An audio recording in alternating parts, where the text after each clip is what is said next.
Everybody hear me? Everybody hear me? Make sure everything is good. What is up? What is up? What is up? What is up? Everybody, how's everybody doing tonight? We are back. Um,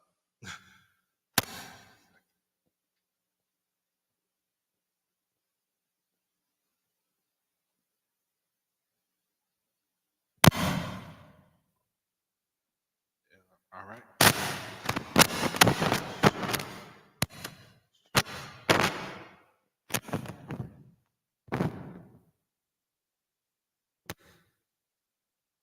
Can everybody hear me? Make sure everybody hear me. Oh, sound like I'm in a hole. Hold on.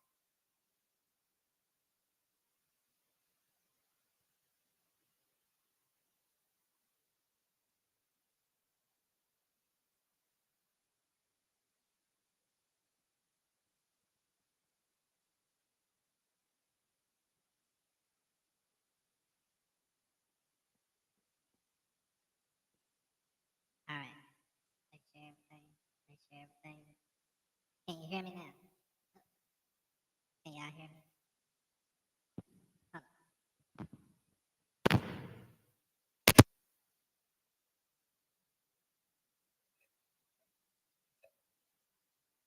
All right.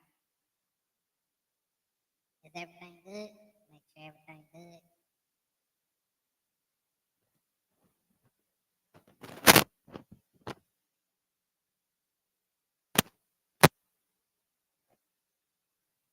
Hello. All right. Oh snap.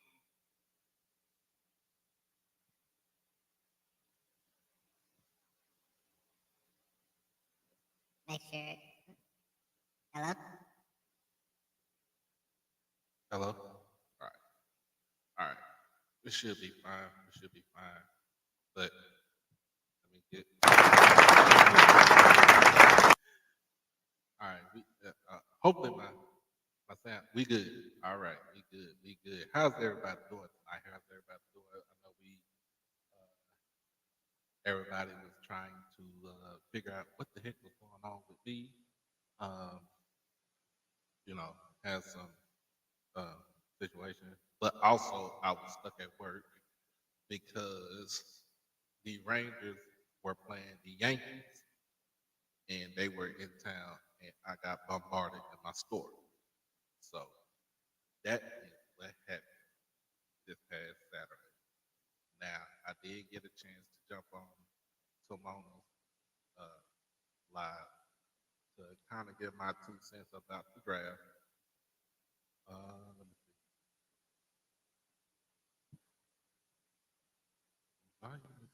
All right, trying to get my 2 cents about the draft and put put a spin to it. So that's the reason why we gonna do it with this live tonight. And it's as always, it's HBCU tonight, um, weekly episode.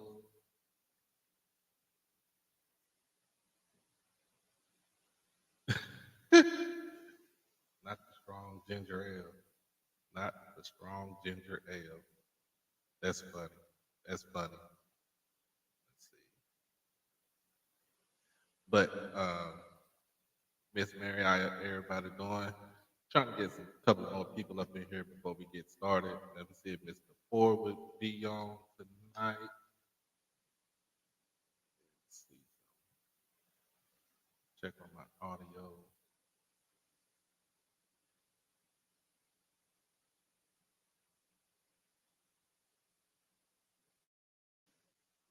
All right.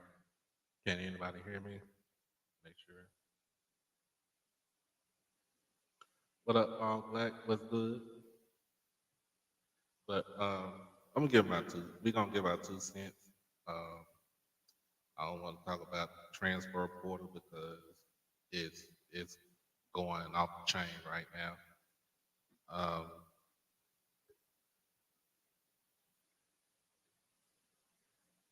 also, we're going to talk about uh, Also, we're gonna talk about what teams are actually looking for.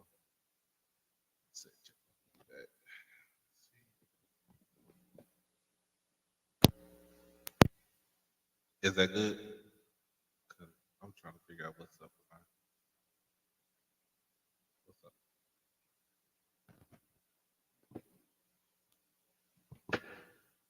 All right, hold on 1 minute, y'all. I'll be right back.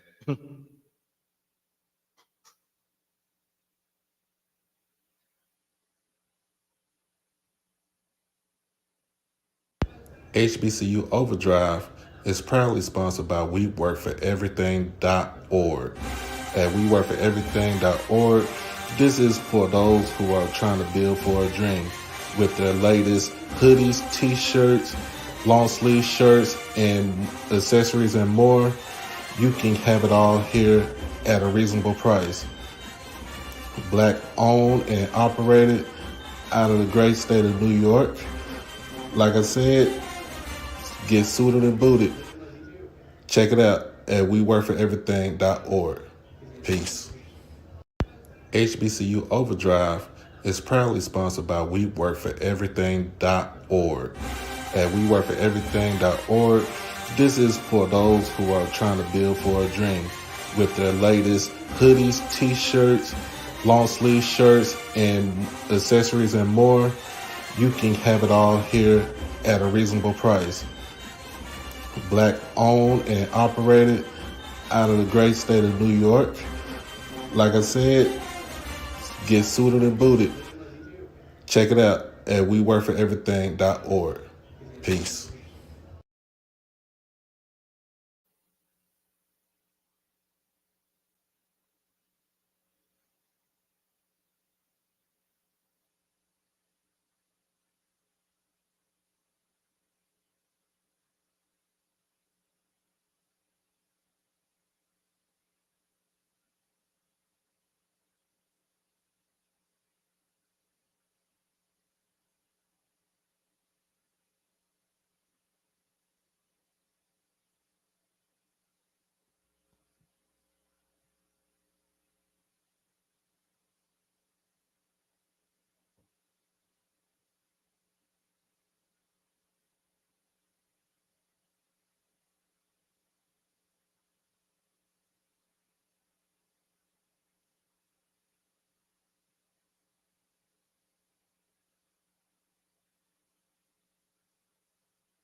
All right. Can y'all hear me now? Can you hear me? Can you hear me now? Make sure y'all can hear me. Make sure you can hear this noise. All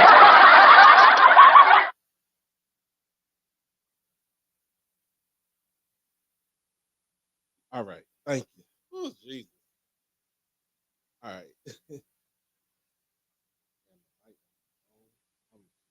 I'm tripping, y'all. I'm tripping. I'm tripping. All right. We got the volume up. We got the volume up. We good, y'all. I'm sorry, y'all. I am tripping over here.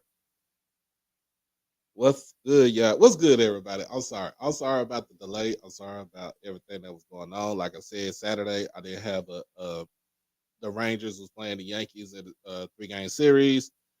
I got stuck selling probably about $3,000 worth of new Rangers jerseys and hats and shirts and everything else known to man um, this past weekend.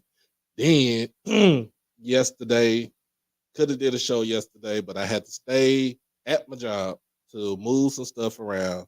That way they can come put the carpet in. But guess what? I move all that stuff around. I move all my fixtures, my hat fixtures out, and these Nimrods did not put they did not put my carpet in last night. So I made it my mission to talk to the manager for Macy's, that runs the whole department, the department store, and let them know I ain't moving Jack until I ain't moving Jack. They want to they want to come in and do what they got to do. Let them handle it. I ain't moving Jack. So uh basically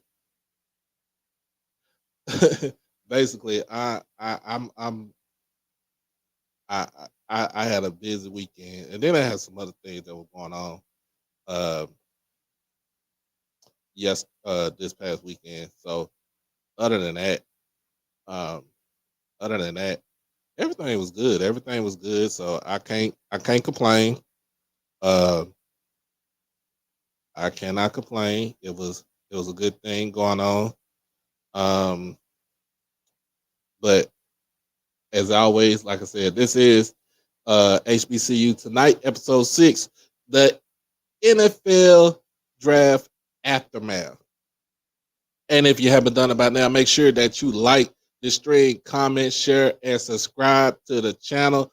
Make sure that you become a member of the channel and also become an exclusive member of the channel. So you can get all the perks, knowing when I'm coming on, knowing who's the the sponsors of the show, how to donate to the channel, everything in store just by choosing the 2 tiers, OverDrive Purple, OverDrive Blue, and become part of the OverDrive family. And you know what I'm saying, we are welcome you with open arms, y'all. So let's get into it, y'all. Let's get into it. As you see the background, the overlay background is basically all the draftees the ones that supposed to got drafted this past weekend, um, to respect the teams. Now, I don't know what was on the GM's minds. I don't know what was on their minds. I don't know what they had in store. All I know is all I know is that it could have been that this draft could have been way more better than what we thought it would have been. For what we thought it would have been, it could have been way more better than that, y'all. Um, for 259 picks, 7 rounds out of the 259 picks, one guy from HBCU gets drafted. That's Isaiah Boulder, Jackson State University. And congratulations to Isaiah for getting his name called in the 7th round. I think he was picked 245, which was 14 picks off of 14 picks off of being Mr. Irrelevant. And if you follow the draft, y'all follow the draft. Mr. Irrelevant is they do something big with those guys. Um, but you could be Mr. Irrelevant and ball out of control. If you don't believe me, ask Brock Purdy. Brock Purdy for the 49ers is Mr. Irrelevant from last year's draft. And in the games that he played when Jimmy Garoppolo was out, he shined, he balled out. Granted that, unfortunately, you know, he sustained a shoulder injury, shoulder injury, elbow injury in a playoff game against Philly.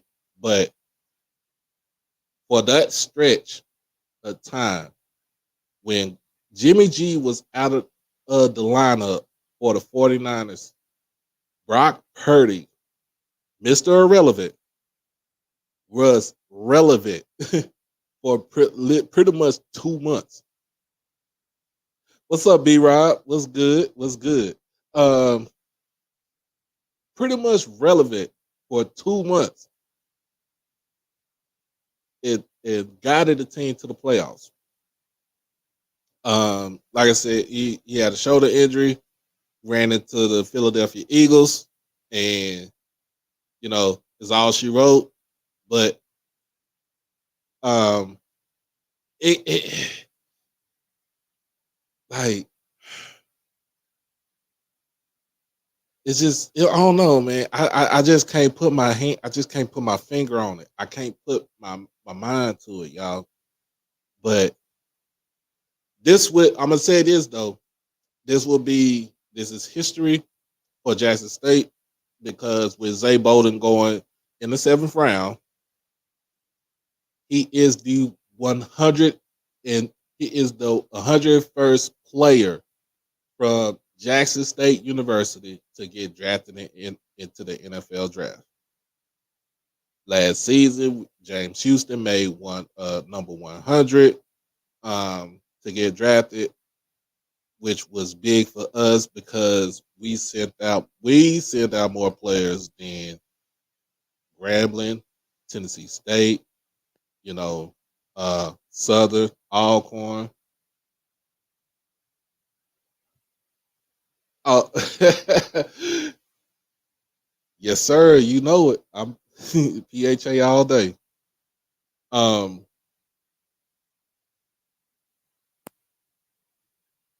and Dr. Sabrina, I'm real honest with you. He should have been in a higher round. He should have been in a higher round. He should have been. Um, he should have been picked higher. I would say he should have been at least picked in the 6th round. I would give the 6th round because in a sense, that's where most HBCUs, FCS school players are rated between the 4th and the 7th round. I would have put him in the 6th.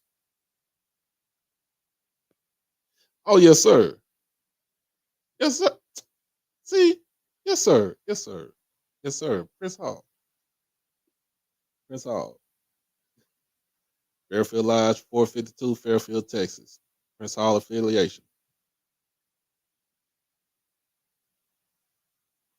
So I think he should have been high. I think he should have been drafted a little bit higher.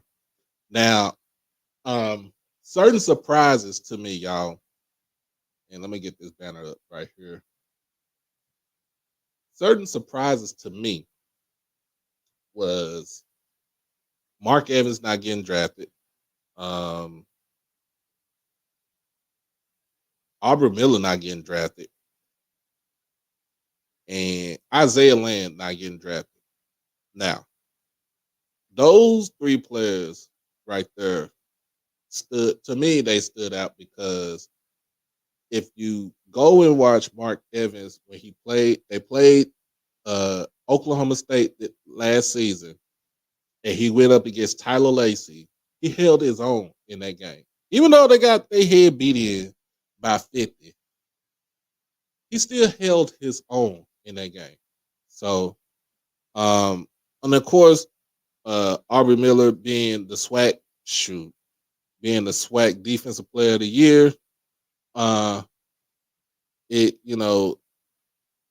people say, well, his measurables, undersized linebacker, 5', 5'11", and probably like 5'8" or so, 230 pounds. They say he ran. I mean, he ran a 4.6, but they say that his 40 was a little bit worse than what it was. Uh, but does that stop Aubrey from showing his potential? Hell no. It don't stop him from showing his potential. Sure, that's that's like a wake up call, like for real. And then Isaiah Land. I didn't even know that, just listening, talk, with Blue last night. I didn't even know Isaiah was playing between 205 and 215. And like just playing at that weight at a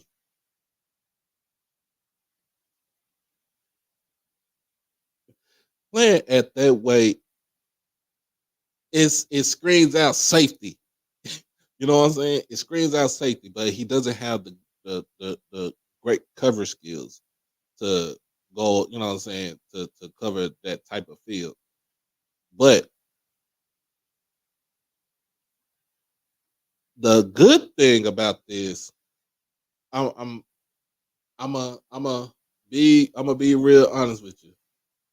The good thing about this though is that each of those players, other than Zay Bolden, all the players, all the HBCU players that it put their name in the draft, they ended up, yes, they ended up going undrafted, but they made their money with and they negotiated with teams. Um, I've seen it, I've seen it happen. I've seen it happen. For example, let's go back last season. All right.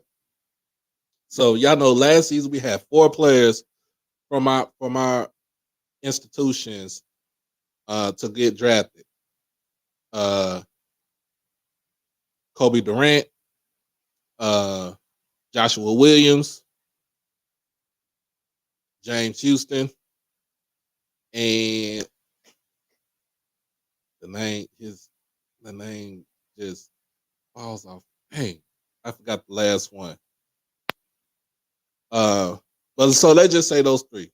All right, let's just say those 3. Those 3 got drafted last season, right?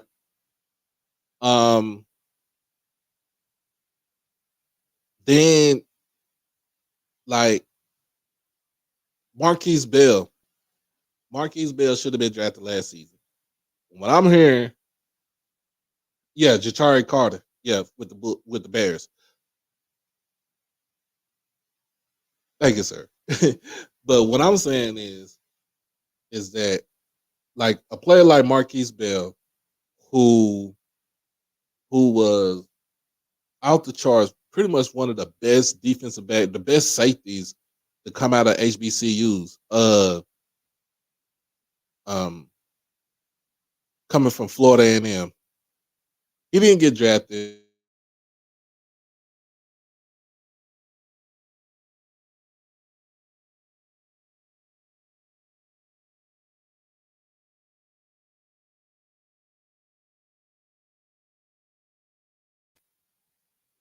Um, that kind of derailed him. I'm gonna say it just like this: Marquise talked himself into a bag, much so to the fact that teams were bidding for him, and teams were bidding for him. Teams like plural, y'all, plural. Teams were bidding for him. They was bidding for his services. They was bidding for him. He wasn't gonna get no rookie minicamp invite. No, the man was gonna get he gonna get his money.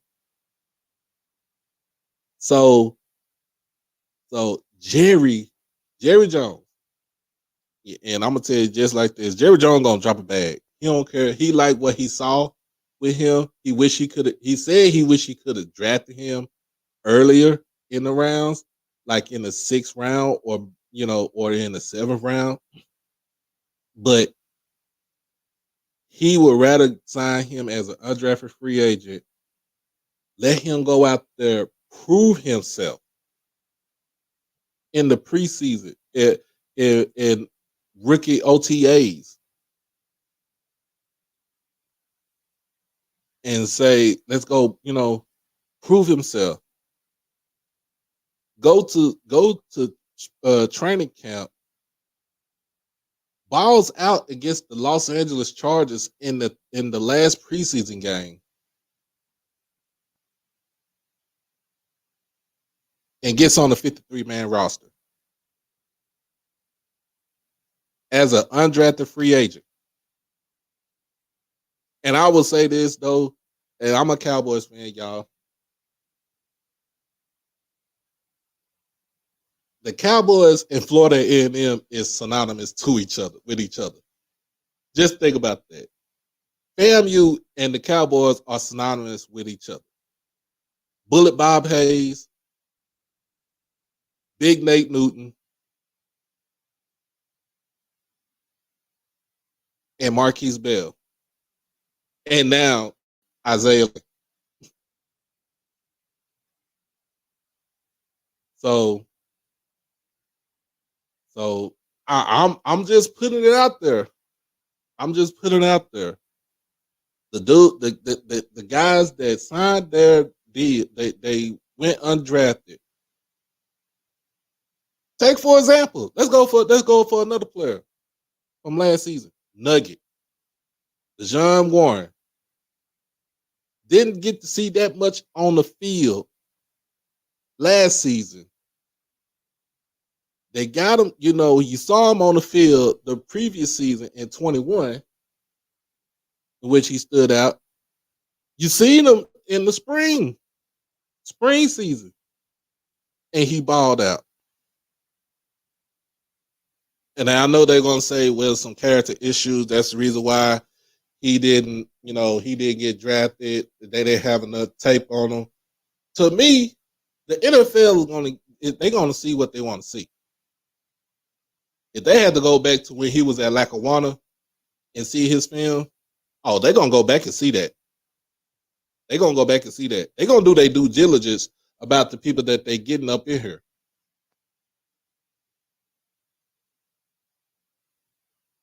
So with Nugget getting the undrafted free agent deal, meaning that the man is going to get paid. He gets to go to training camp. He gets to prove his worth. He gets to go to rookie OTAs. He gets to go and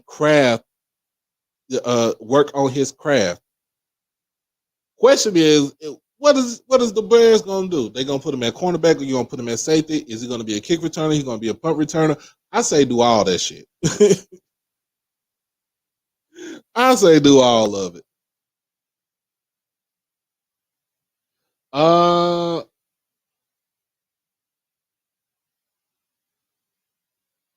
With Xavier Smith got picked. He got an undrafted free agent deal with the Rams. And while we at it,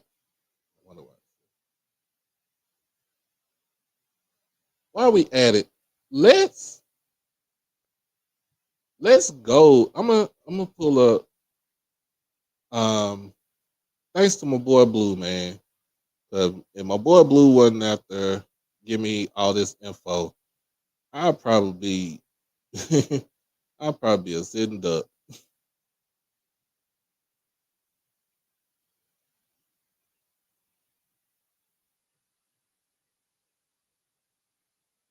let me get this out here.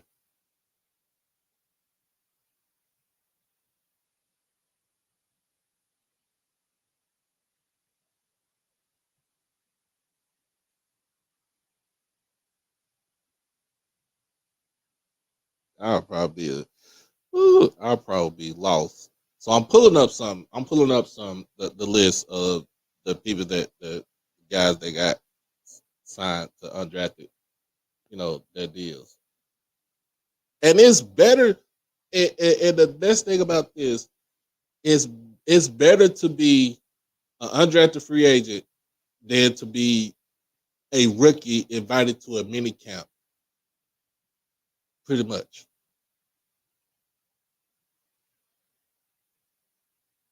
Yeah, y'all need Israel. Y'all need a lot of help.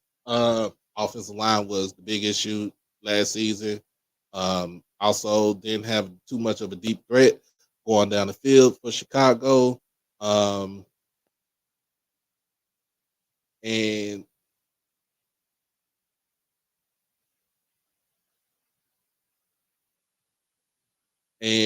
another thing with Chicago with the Bears is that trading Roquan Smith was it bit y'all in the ass. that's one thing. And as y'all see, uh, lovely assistant that's in the chat, she's letting everybody know, hey, make sure that we come up in here and be humble and be happy. But let me okay, we got it.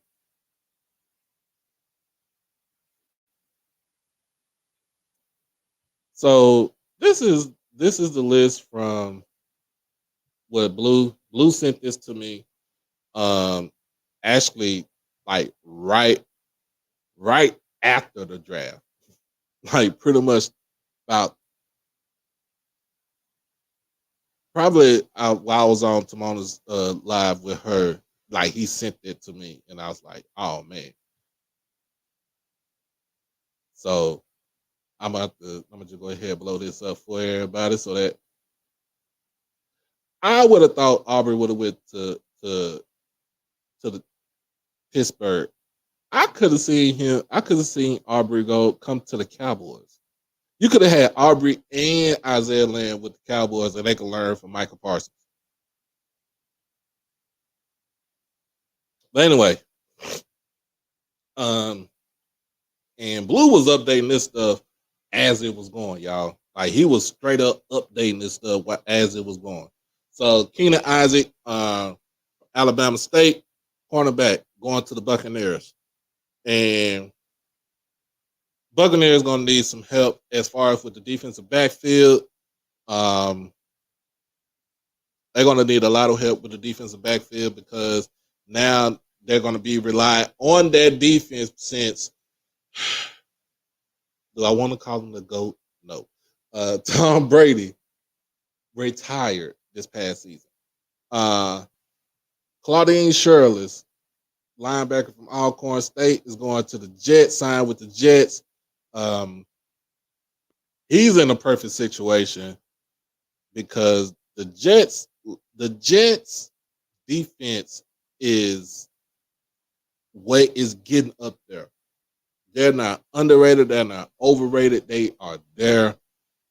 Coach Robert Saleh is defensive minded. He's getting these guys ready. You know, you already got Sauce Gardner on, locking down one side of the field.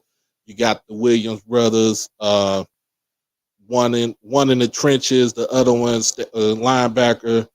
Like, you got some guys that can actually play. And for Shirless, from Claude to go up in there to the Jets and not having, just all he has to do is just learn from and see what these guys go through. That's cool. I would do that anytime. I would do that in a heartbeat. I would do it in a heartbeat. Y'all just don't know. Okay. Of course, Pine Bluff, Mark Evans second, going to the Saints. This is this is Teron Armstead 2.0, other than the fact that Teron got drafted in the first round in his respective draft, and Mark Evans is an undrafted free agent. But the Saints did turn Teron Armstead into a multi-time Pro Bowler in his career. So let's not go up there. Let's not dog my man out. Yeah. Hey, Blue, what's good, man? I know you updated it now, man. Just send it to me, and we'll update it, together. But if Blue come on, I'm gonna see if Blue can come on. You ain't, you know, and kind of explain to some people, because I know a lot of people missed your show last night, and it was an eye opener because uh they're not giving these kids the they're not giving these kids, is is this or bust. But um of course, all the Campbell. Now, this is the goes to show what the hell Mike Minter at Campbell is doing. Good recruiter, good. He can recruit his ass off. He can develop his players. The only thing is he runs into a buzzsaw that they finish below 500 in their respective conference. But Aaron Maddox, Julian Hill, Brevin Allen. Brevin Allen was, if you watched him last season, especially when they played Jackson State, he was a dog. He was a dog out there. Aaron Maddox, same way. Same way. Um, and you keep looking. So if you just look at this, y'all, it's really pretty much, if you really think about it, undrafted free agents is really the FCS and FCS slash HBCU players. You don't really hear too many from Power 5, G5. I mean, you might hear some from G5, but Power 5, you're really not going to hear that. But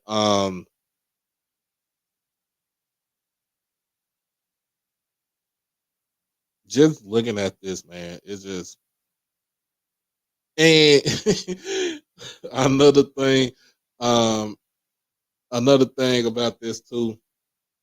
Look at those three players from Incarnate Word.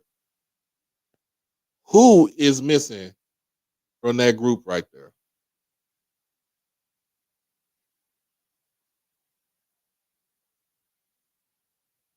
Who?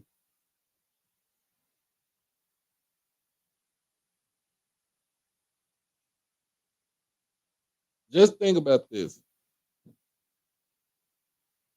Think about this. If y'all looking at this screen right now, y'all looking at the screen right now. Look at those three players from Incarnate Word. Who is the odd man out? Who is not even on this list? Don't worry, I'll wait.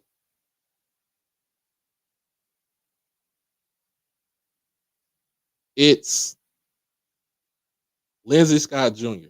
Lindsey Scott Jr. didn't even get picked up by a team. More likely, he would probably be a um, he'll probably be a mini camp invite. Yep, mini camp invite, and that's the crazy thing because the man threw for about 5,000 yards and almost 70 touchdowns.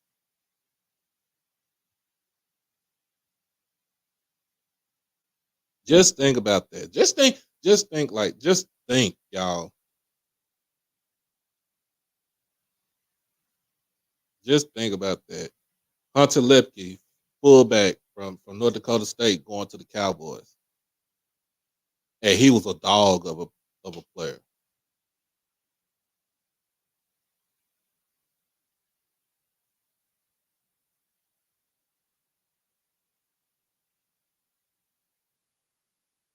Man, but just look like all these players that y'all looking, minicamp invites.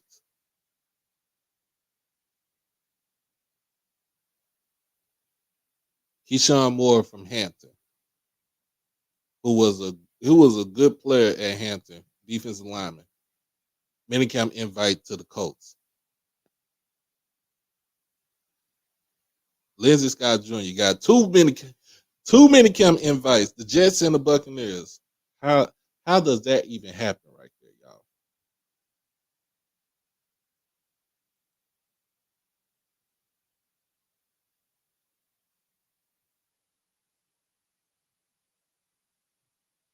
y'all? I guess so. I guess so.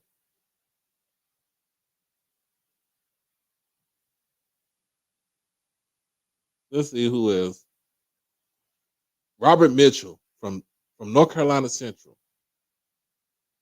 Massive guy, man child. Dominate our defensive line in the Celebration Bowl, y'all. I'm not gonna harp on. I'm not gonna really harp on that, but y'all saw what he did, and he only gets a minicamp invite to the Browns.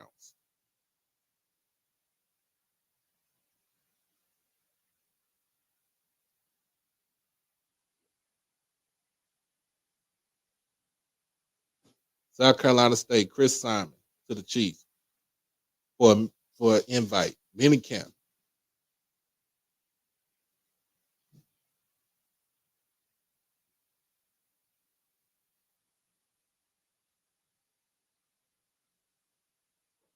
So just thinking about all those players, just to get a minicamp invite, and then to get a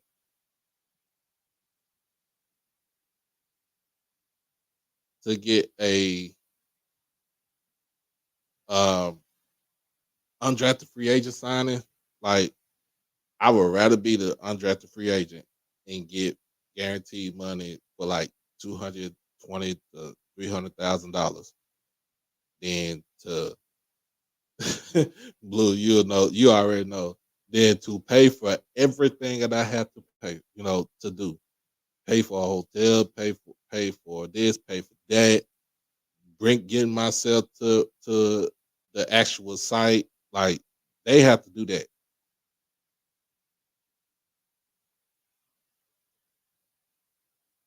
And you got Chris. We talked about me and Chris. We talked about this. We had talked about this yesterday. He had messaged me, and he was like, "How many gonna make the pass the rookie mini count?" Is the main question. Because all you out there, all of you're just out there to be a body. And I'm trying to see. I don't know where Mr. Ford at. I don't know where Mr. Ford at.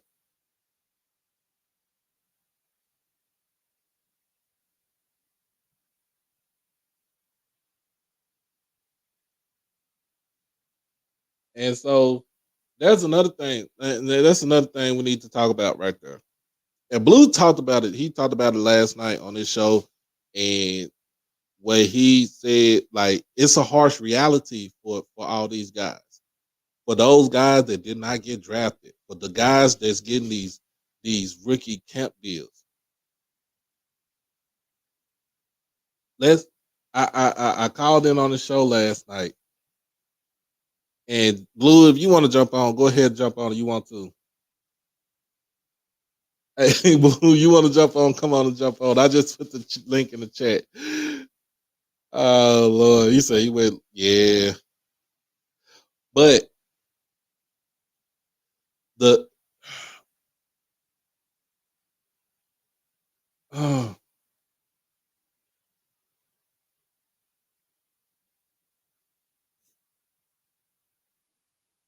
but I'm gonna say it just like this. You have a chance if you know you're not gonna get drafted. Your name was called in the USFL draft. How many players was called in the USFL draft? I think it was like 20, 28 to like 30, 35 players. Their name was called in the USFL draft. Lindsey Scott was like the second player from just FCS altogether. His name was called second in the draft overall.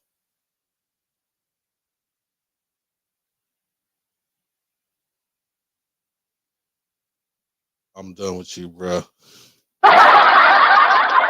I'm done with you. I'm done with you. But just think about this though, y'all. Just put this in perspective. Put it in perspective, y'all. Let's put this in perspective. You had over 30 players get their name called for the USFL draft a couple months ago. All right. The season already started. They're on their third game. They're on the third game of the season. Like, he already graduated because he graduated in December. All right. He could have went, got paid. He could have went and got paid, y'all. We talking about Lindsey Scott. We talking about a couple of players from the FCS HBCU ranks that didn't get that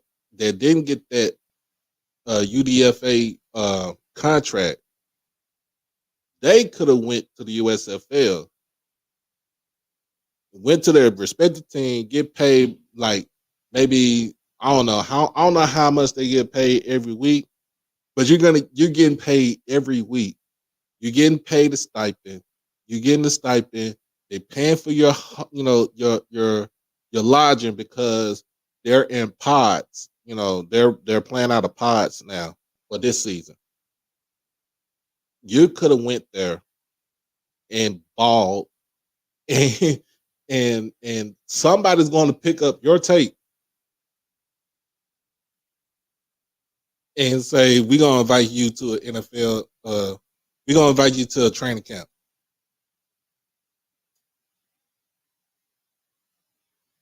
Prime example is Cavante Turpin. Cavante Turpin played for the Birmingham Stallions last season. No, is it the Birmingham Stallions or was it Philadelphia Stars? Played for I think it was. I gotta see.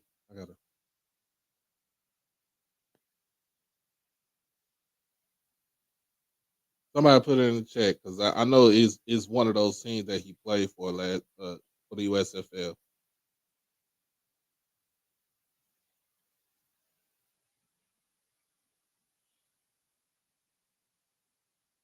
And guess what? Cavante came from TCU, came from Power 5 school. All right. Came from Power 5 schools. So, okay, so he played in the USFL for the New Jersey Generals.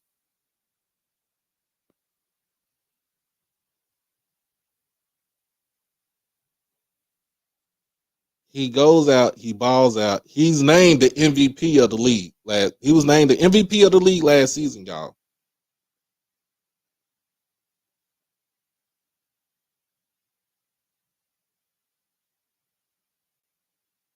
He was named the MVP of the USFL last season. I mean, yeah, last season. Last season. All right. The Cowboys picked up this film, inviting him to training camp.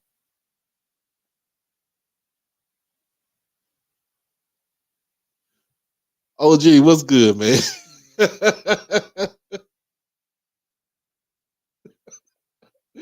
Come on, OG.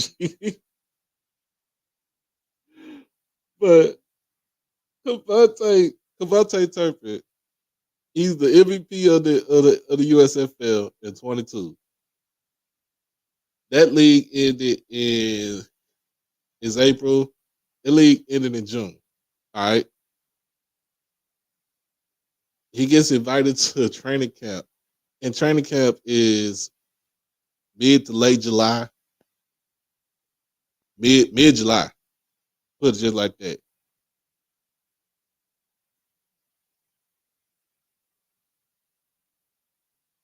And I see what you're saying, man. I see what you're saying. But he gets invited to the training camp. He balls out in the preseason, not just as a receiver, but he's mainly there to be a return specialist. He goes out.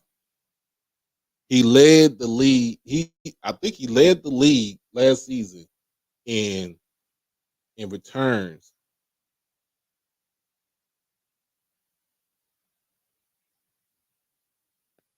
And in fact, he also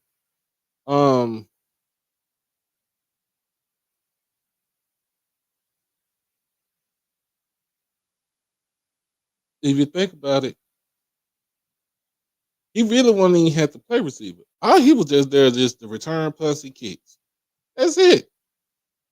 He's so dangerous, they didn't want to kick to the man.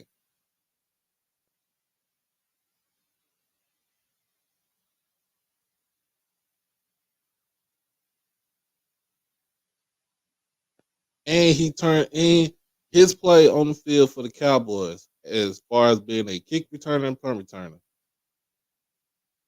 earned him a Pro Bowl spot. Even though the Pro Bowl is pretty much non-existent now, still he earned himself a Pro Bowl. But what I'm saying is, as players, most of these players that know they weren't going to get themselves drafted into the NFL draft, you have avenues to go to the XFL, the USFL, the CFL. I think the Arena League is coming back again. Like you have going to Europe, go to Europe. You have avenues.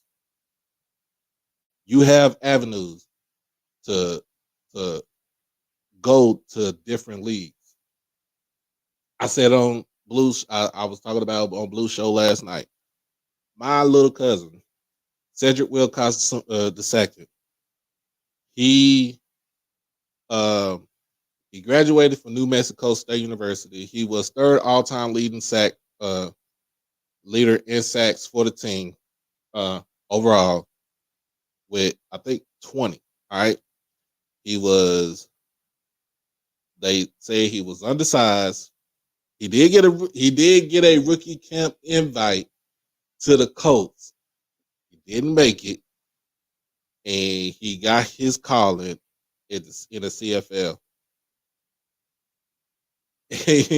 And you said it last night, Blue.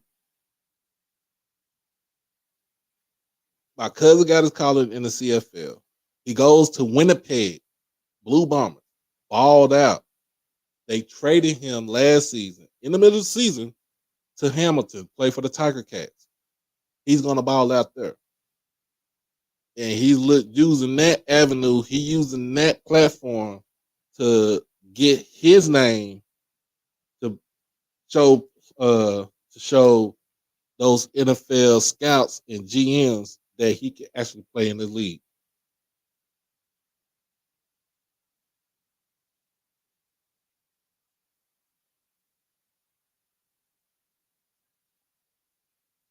Mr. Campbell, Lindsey Scott had a COVID year. He had a injury year.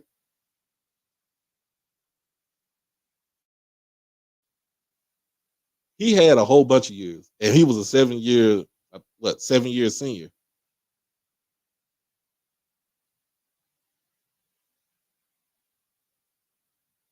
But like you said, Blue, Cooper Kupp is pretty much arguably the greatest wide receiver in not just in FCS, but in NCAA history. NCAA history. Cooper Kupp is the greatest wide receiver in NCAA history. Just by his stats alone, he didn't even get a first round consideration. And that's cool. And that's cool. But guess what? He got a Super Bowl ring. He got multiple Pro Bowls, and he did all that from Eastern Washington.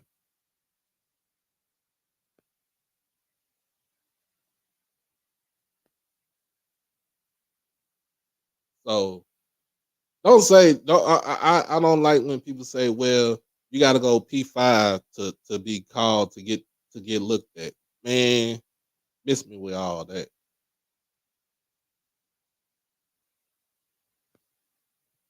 Miss me with all that. There's 108 people in here.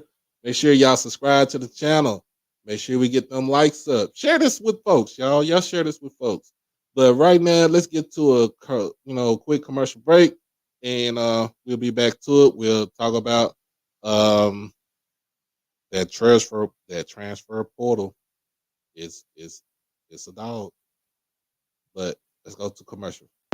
HBCU OverDrive is proudly sponsored by WeWorkForEverything.org. At WeWorkForEverything.org, this is for those who are trying to build for a dream with their latest hoodies, t-shirts, long sleeve shirts, and accessories and more. You can have it all here at a reasonable price. Black owned and operated out of the great state of New York. Like I said, get suited and booted. Check it out at WeWorkForEverything.org. Peace. All right, back from the commercial. That is the sponsor for the channel, y'all. We work for everything.org. So y'all go out there and just see what they got. And hey, black owned. So I'm gonna read this, and that's true. Ryan Clark. For those who do um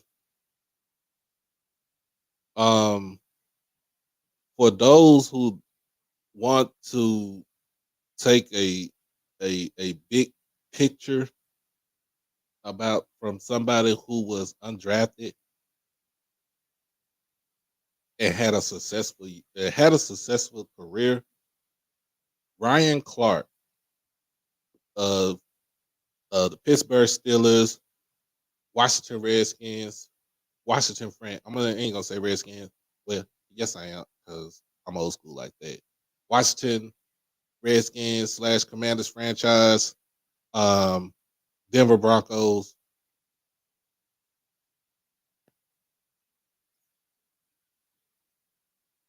He was undrafted. He worked his butt off. He got a couple of Super Bowl rings. I'm putting just putting that into perspective, y'all.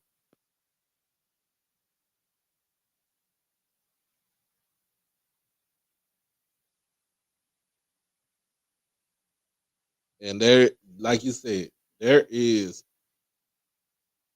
an opportunity, still an opportunity to make somebody's team.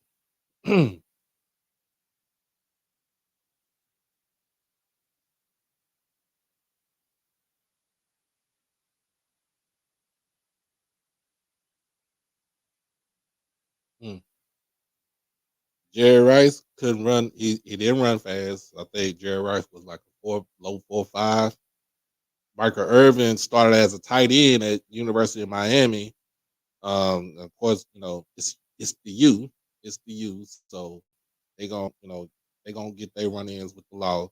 And Randy Moss, with what he did, what happened with him, supposed to be going to Notre Dame and then ended up going to Florida State and get kicked out the team, and he ends up going to Marshall. So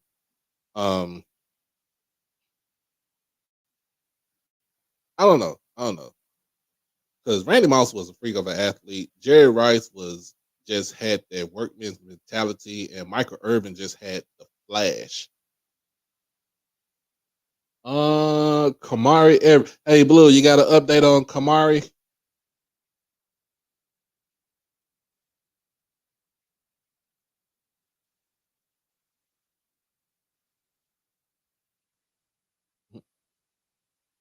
We got any updates on Kamari? So, um,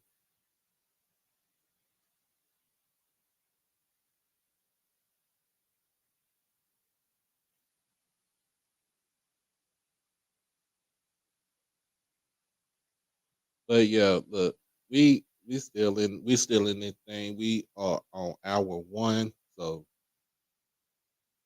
um make sure that y'all like the stream. Make sure that you comment, share, and subscribe to the channel. Um,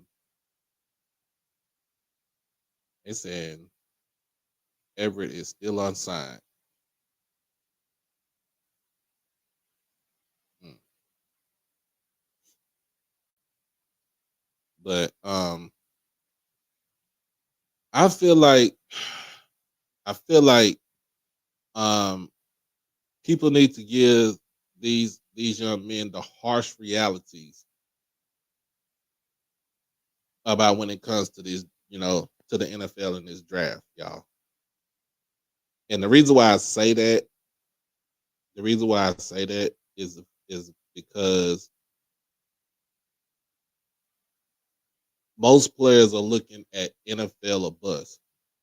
They're looking just straight up at the NFL. They don't think about no other type of avenue. They don't think about no other type of place to go to. They only think about the NFL and that's it.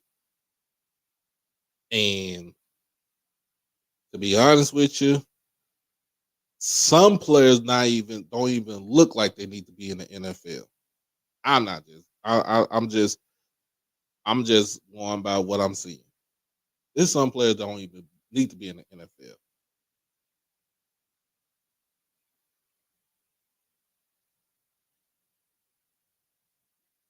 They should, but they follow, for the spring. So the XFLs has theirs in January, and then the USFL have theirs in February.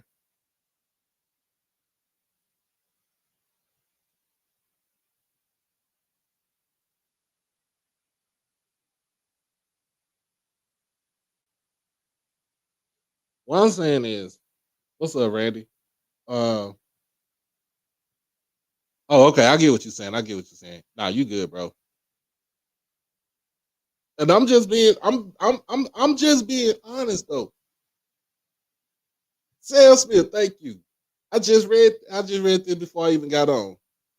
Eli Ricks, 5-star player. LSU, he didn't get drafted. They're not gonna don't know why he didn't get drafted. Guess what though? I mean, if you ain't got no minicamp invite, you ain't got no undrafted free agent contract, there's another league that's out there.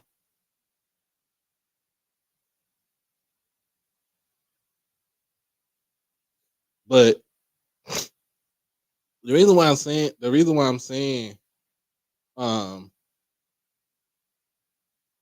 the reason why I'm saying that is because a lot of these young men need to know the harsh reality, y'all, about how the NFL draft works, how GMs and scouts think. It ain't even about the school where you go, where you at, because most of the time these scouts know where they want to pick these kids, these guys up. If they ain't from Alabama, they ain't from if they ain't from Ohio State, Texas, or USC, they ain't worried about that. And guess who we got up in here? We got Mr. Ford. What's going on, Mr. Ford? Hey, let me get this game on. Hold on 1 second. I'm just getting in from school. Let me get the I'm not gonna have the volume. I'm trying to look at Philly and hey, I want to say hey to everybody. And I've been listening the last 2 days. Okay, hold on 1 second. I want to get your opinion. I want your real brutal, honest opinion about this past weekend. Okay, hold on 1 second.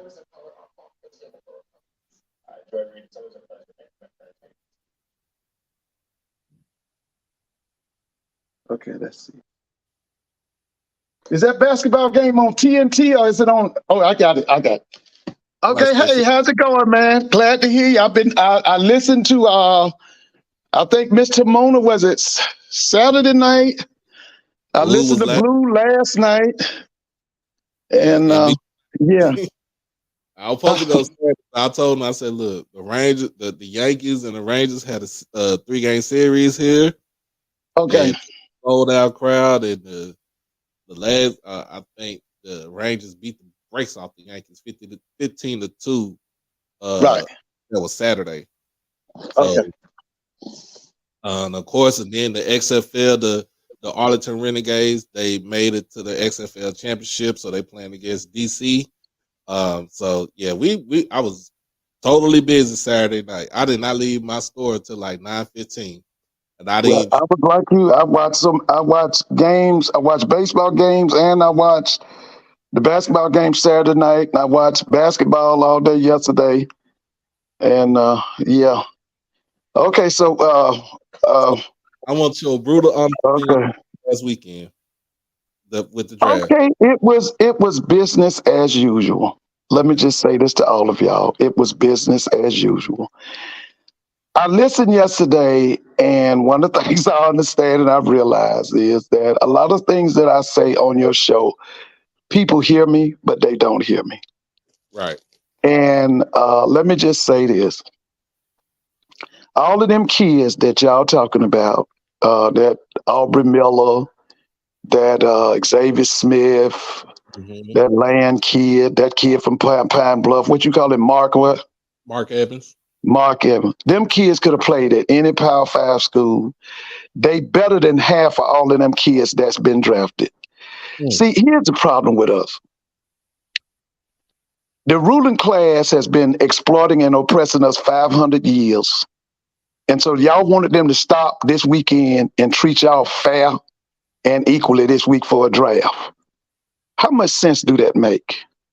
Let me say this to all of y'all. It don't matter whether or not Aubrey Miller gets drafted. Only thing that Aubrey Miller needs and them boys you've been calling out, they just need an opportunity. That's it. And let me say this about Aubrey Miller. If he don't make it in Miami, he gonna make it somewhere. He is. Because he is an NFL player. Mm-hmm. Now, I want to go back in history for two people I want y'all to understand me about. The first one was Warren Moon. Ooh. Warren Moon was one of the top quarterbacks when he came out of University of Washington in 1978. The NFL wouldn't draft him and wouldn't allow him to play in the NFL for 5 years. He had to go to the Edmonton Eskimos with a guy named Hugh Campbell. Mm-hmm. And won a number of the Blue Cup, what they call that championship up there in Canada. Grey Cups. He won several Grey Cups, and then they decided to bring him to the Houston Oilers. Let me give you another one. Somebody look up and see, was Everson Walls drafted? I heard that Everson Walls was an undrafted free agent. Okay. That's my point.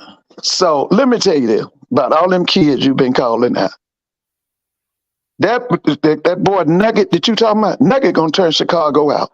Mm-hmm. And they gonna see what they got. Not and about when they have the first what you call it? We used to call it a mini camp. What's that first meeting? The OTA. Okay, when they get him in that first OTA, they gonna see the start that they got. So all this whining and moaning about they didn't draft him and listen, that's wasted talk. Let me tell you something. Go back to the scriptures. The book of Acts says, worry about nothing and pray about all things. What God got for them boys, if it's for them to be in the pros and show out in the NFL and wherever they go, they gonna do it. Yes, sir. They gonna do it. So I'm just saying, I'm not finna whine about who didn't get drafted and who didn't. Like I told you, what I was happy for is that them kids get an opportunity. Let me give you a classic example of what I'm talking about. Mm-hmm. Right here in Atlanta, Georgia, Atlanta Falcons. Yes, sir. We got a kid named Ritter. What's his first name? Desmond Ritter. Desmond Ritter. I want y'all to think about this. He has nothing on Akia Glass. But is Akia Glass in the NFL? He is in the USFL playing for the New Orleans Lakers. My point exactly. Now, if you folks want to ask me something, tell it to Doc, and because I can't see, I'm on a phone. I can't see no question. So You if you got any question for me, go tell Doc, and he'll tell me whatever. Okay. good. Yeah. Yeah. Everson Wiles got undrafted by the Dallas Cowboys. He led the league in interception his first year in the league. He was straight off the campus of Grambling State University. yeah. He was not drafted. In fact, this is an undrafted free agent that led the league 3 times in interceptions. That's And what I told you the other day. It's a shame if he's not in that Hall of Fame. But let me tell you, look up and see how long did because he's in the NFL. How long did Warren Moon have to play up in Canada before they brought him back to the NFL? Somebody look that up. so we Nobody would even draft him. He won the Rose Bowl. He beat Michigan in the Rose Bowl. That's the same year Doug Williams was drafted, but they would not draft Warren Moon. so yeah, he spent 5 years, 6 years in Edmonton. Then he went down to Houston. And I said the same thing when I was talking about my little cousin. Like he had got a rookie. He had got a rookie invite to the Colts. Didn't make it. The CFL, the Winnipeg Blue Bombers, they came in, got him, signed him. He was up there. He was with Winnipeg for like 3 years, and then he went to he's in Hamilton right now. So, and he's like, what he's saying is he's using that leverage with his game film to show those NFL scouts that he can actually play. He's a defensive end, defensive lineman. Now he might, the thing is they're gonna try to tell him he might have to change positions depending on what type of team he goes to that have the defensive situations. He might be a down lineman in a 4-3, or he might be a stand-up linebacker in a 3-4. But but with, like you said, like, and it's funny because a lot of teams, a lot of players have went up to the CFL to get their names out there. Like I said, Warren Moon, like I said, didn't even get drafted to the NFL. He was pretty much the man at University of Washington, coming from South Central, y'all. Coming from LA, from South Central. All right. And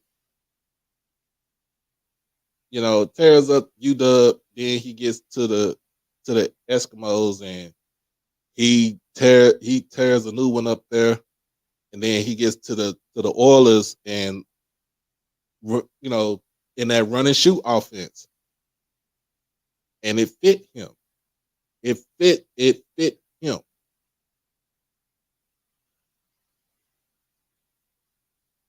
This for you still there? I want to make sure. Oh snap! All right, but yeah, he want, like, it's, to me, it don't, like you said, it don't matter where you go, where you went to school at. It's basically, can you take your ass out there and play? Can you throw the ball? Can you run? Can you hit? Can you kick? Can you do everything that you're supposed to do? Can you do all that?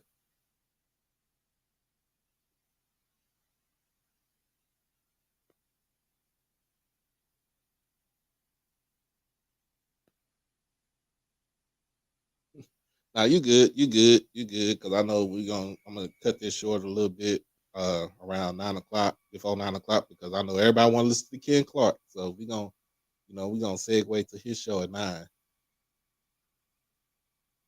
And that is true. Going to a PLWI doesn't guarantee a player will be drafted either. And we ran down a whole list of PWIs that did not have a player get drafted this past weekend.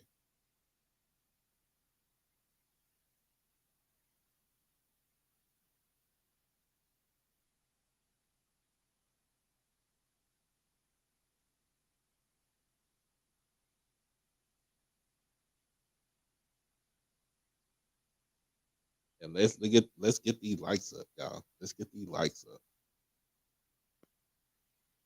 I'm trying to see if Mr. Ford made it back because I think he stepped out for a second. All right, let me bring back that. But he's telling the truth, y'all. He was telling the truth. So to me, it just don't matter where you at. Can you go out there and play?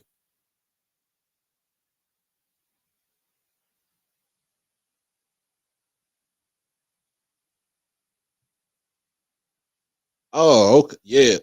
In fact, Uncle said, "Come on up, come on up, come on up." We gonna talk about this transfer portal. Come on up. The link in the chat, y'all.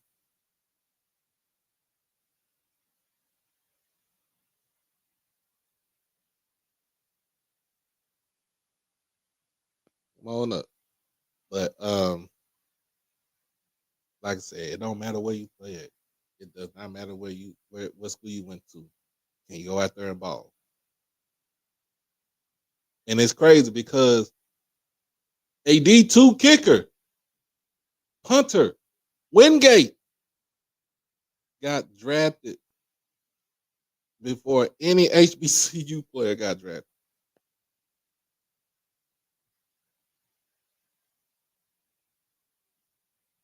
You know what? I don't even want to get my pressure up. All right, here we go. We back, Mr. Ford. Hey, I'm sorry. You know I'm on this phone, man. You know I'm not technology savvy, man. I'm sorry. All right, so, but like you said though, it don't matter where you play at. Like, can you go out there and play? Listen, I remember, you can look this name up.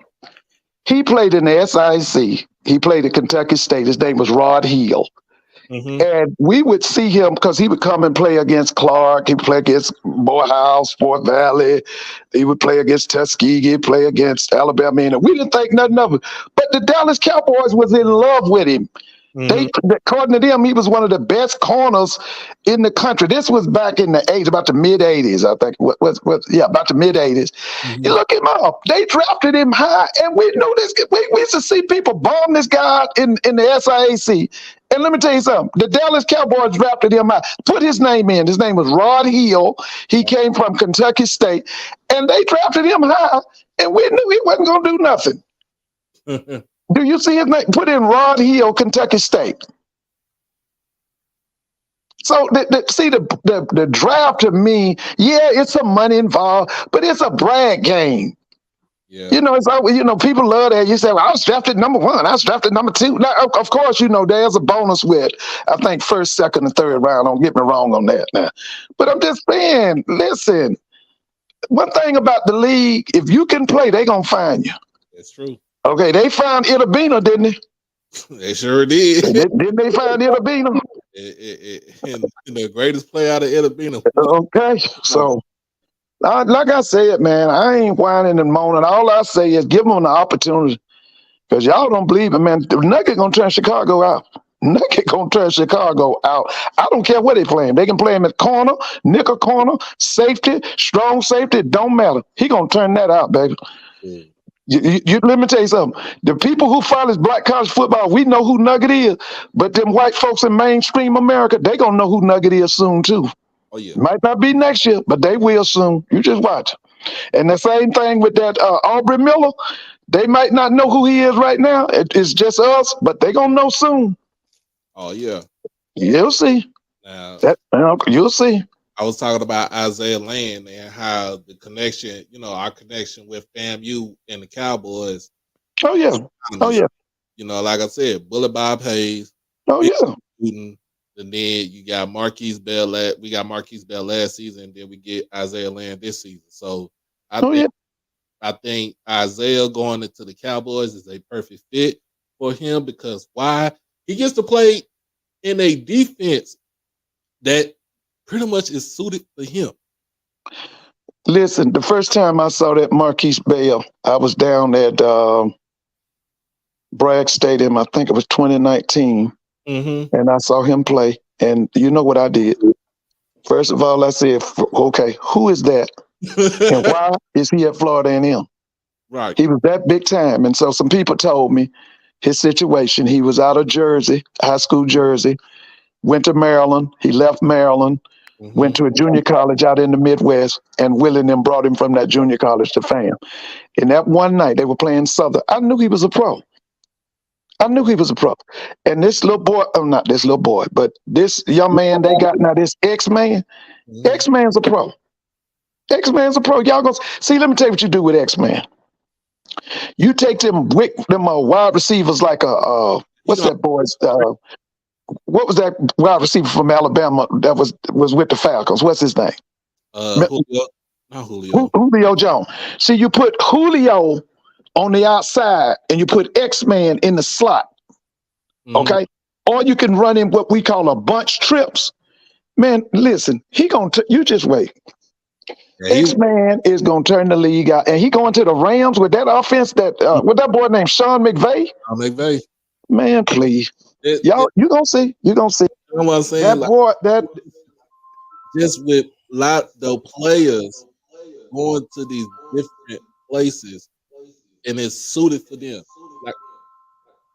Like I was telling them with Isaiah Land, it's suited for him to go to the Cowboys because he can play in the defense as pretty much coached by Dan Quinn. It's a defense where he can fly around the ball, like he can get to the quarterback, he can do his thing. It's the same way that they did with Michael Parsons. They didn't know he was gonna be linebacker, he could defensive end. They'll go out there and make plays and play. And he's gonna be suited. And then what they're gonna do is they're gonna add that weight to him. You're gonna get up to about 2. If he's at 205, 210, 215 right now, he's at 215. They're gonna get him up to about 235. He's gonna be muscle. He gonna be ready. He gonna be ready. He's not gonna lose his speed or none, his quickness or anything like that. Just go out there and play ball. And now, if he makes the team, he makes the 53-man roster as a defensive specialist. What's gonna happen is they're pretty much gonna do what happened with James Houston last season. Put him in the practice squad. Put him on the practice squad. Let him develop, and then when he's ready, he'll be out there to play. Another thing that they're gonna do is make sure that he plays special teams. You're gonna have to showcase that special teams.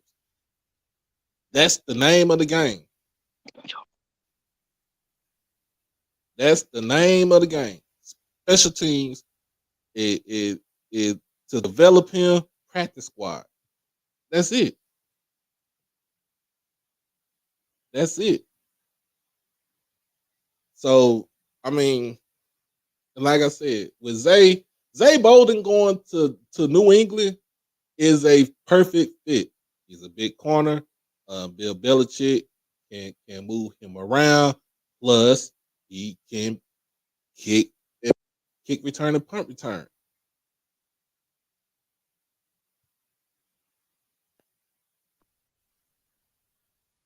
All right, we back. But I was saying about Isaiah Lynn, I said they're gonna do the same thing they did with James Houston. Put him in, if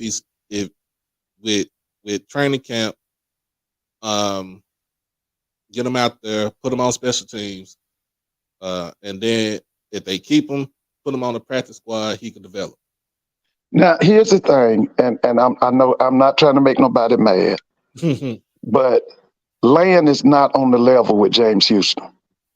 James Houston is a different animal. Okay, I know some people are going to get offended by that, but I just want to tell you that. James Houston is a different animal than Land. Land is a project. James Houston wasn't no project. James Houston showed those flashes at Jackson State. I saw him as a middle linebacker at Florida, but I thought he was a little small. See, here's the thing about Land. Okay, Land got a lot of play. But when I saw Land play with the Bell kid, I thought the Bell kid was the best defensive player on FAM's team. Last year I saw Land. I thought the kid at linebacker, was it Isaiah Major? Isaiah Major. I thought Isaiah Major was the best player on that defense. Mm-hmm. So it's a difference now between Land and James Houston. And I think we need to keep that in mind. Okay. That's why. James Houston went to the league ready to go. That's why. And the thing was about with him is they put him on the practice squad. They cut him, brought him back, Yeah. put him on the practice squad, let him develop, get his technique, put him out there. He was ready to go. Yeah, that's what I'm saying. See, James Houston let the league know. Everybody in the league now knows his name. Okay. So I just think we've got to give Land a little bit more time than James Houston. I really do. So, like I said, he'll be a project. Yeah, he's going to be a project. Get him on the, like I said, get him on the practice, get him on the special Yeah. teams. Let him. See the thing about James Houston had a motor that you couldn't measure. He had a motor. Nah. Listen. I remember that year. You remember the year that they beat Alabama A&M at their homecoming, put 60 points on them. Mm-hmm. He started the whole thing. Yeah. With a hit he put on a kill glass. He started that onslaught. That was James Houston. Yeah, James Houston. Now, I can say James Houston was a monster. He was a monster. Like what y'all called him, the problem, wasn't it? A problem. And that's what he was. He was a problem. And he's still a problem in the NFL. Yep. So let's see. We got. We was talking about this earlier. I'm still looking. I'm about to look at the list. I'm about to put the list back up here again. We were talking about the players that actually did get those undrafted free agent contracts. Because, like I said, with undrafted free agency, y'all, that the team is in a bidding war with another team to get your services, and you're going to get paid, and it's going to be mostly guaranteed, and you get paid. You're not going to have to too much worry about it. But I wait till Mr. Boy get back.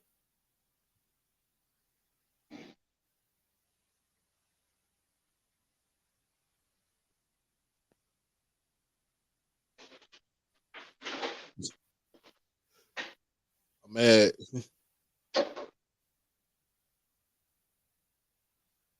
Wait for Mr. Ford to get back.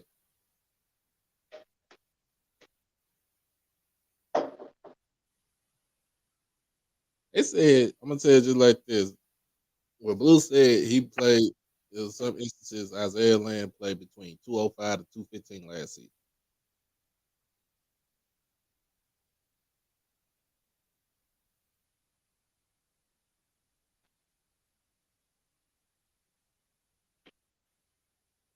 But if he get up to 235, it's a problem.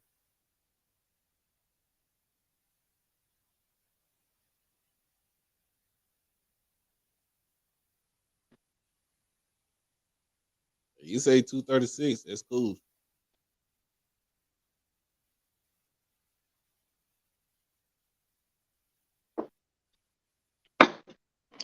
I'm back. I'm sorry. Nah, you good. Now I got a question for you. So we gonna so before we do that, we was talking about these undrafted free agent signings. Like I said, if you're an undrafted free agent, basically teams are bidding for your services, right? Because they know it's easier to negotiate with you before they negotiate with any other draft pick. Right. So they'll, and you know, for like I said, for example, the Cowboys when they got Marquise Bell last season, Jerry Jones pretty much overpaid for Marquise Bell. Mm-hmm. And he, like I said, he ended up a 53-man roster, so he's going to be in negotiation as far as to get an actual 2-3 year contract. Mm-hmm. Like I said, we got Mark Evans and Shaq Davis. not yeah. Mark Who Evans got is Shaq Davis? the Saints. The Saints. Mark Evans and Shaq Davis are going to the Saints as free agents. Right. Now, who are the receivers at New Orleans right now? I'm sorry.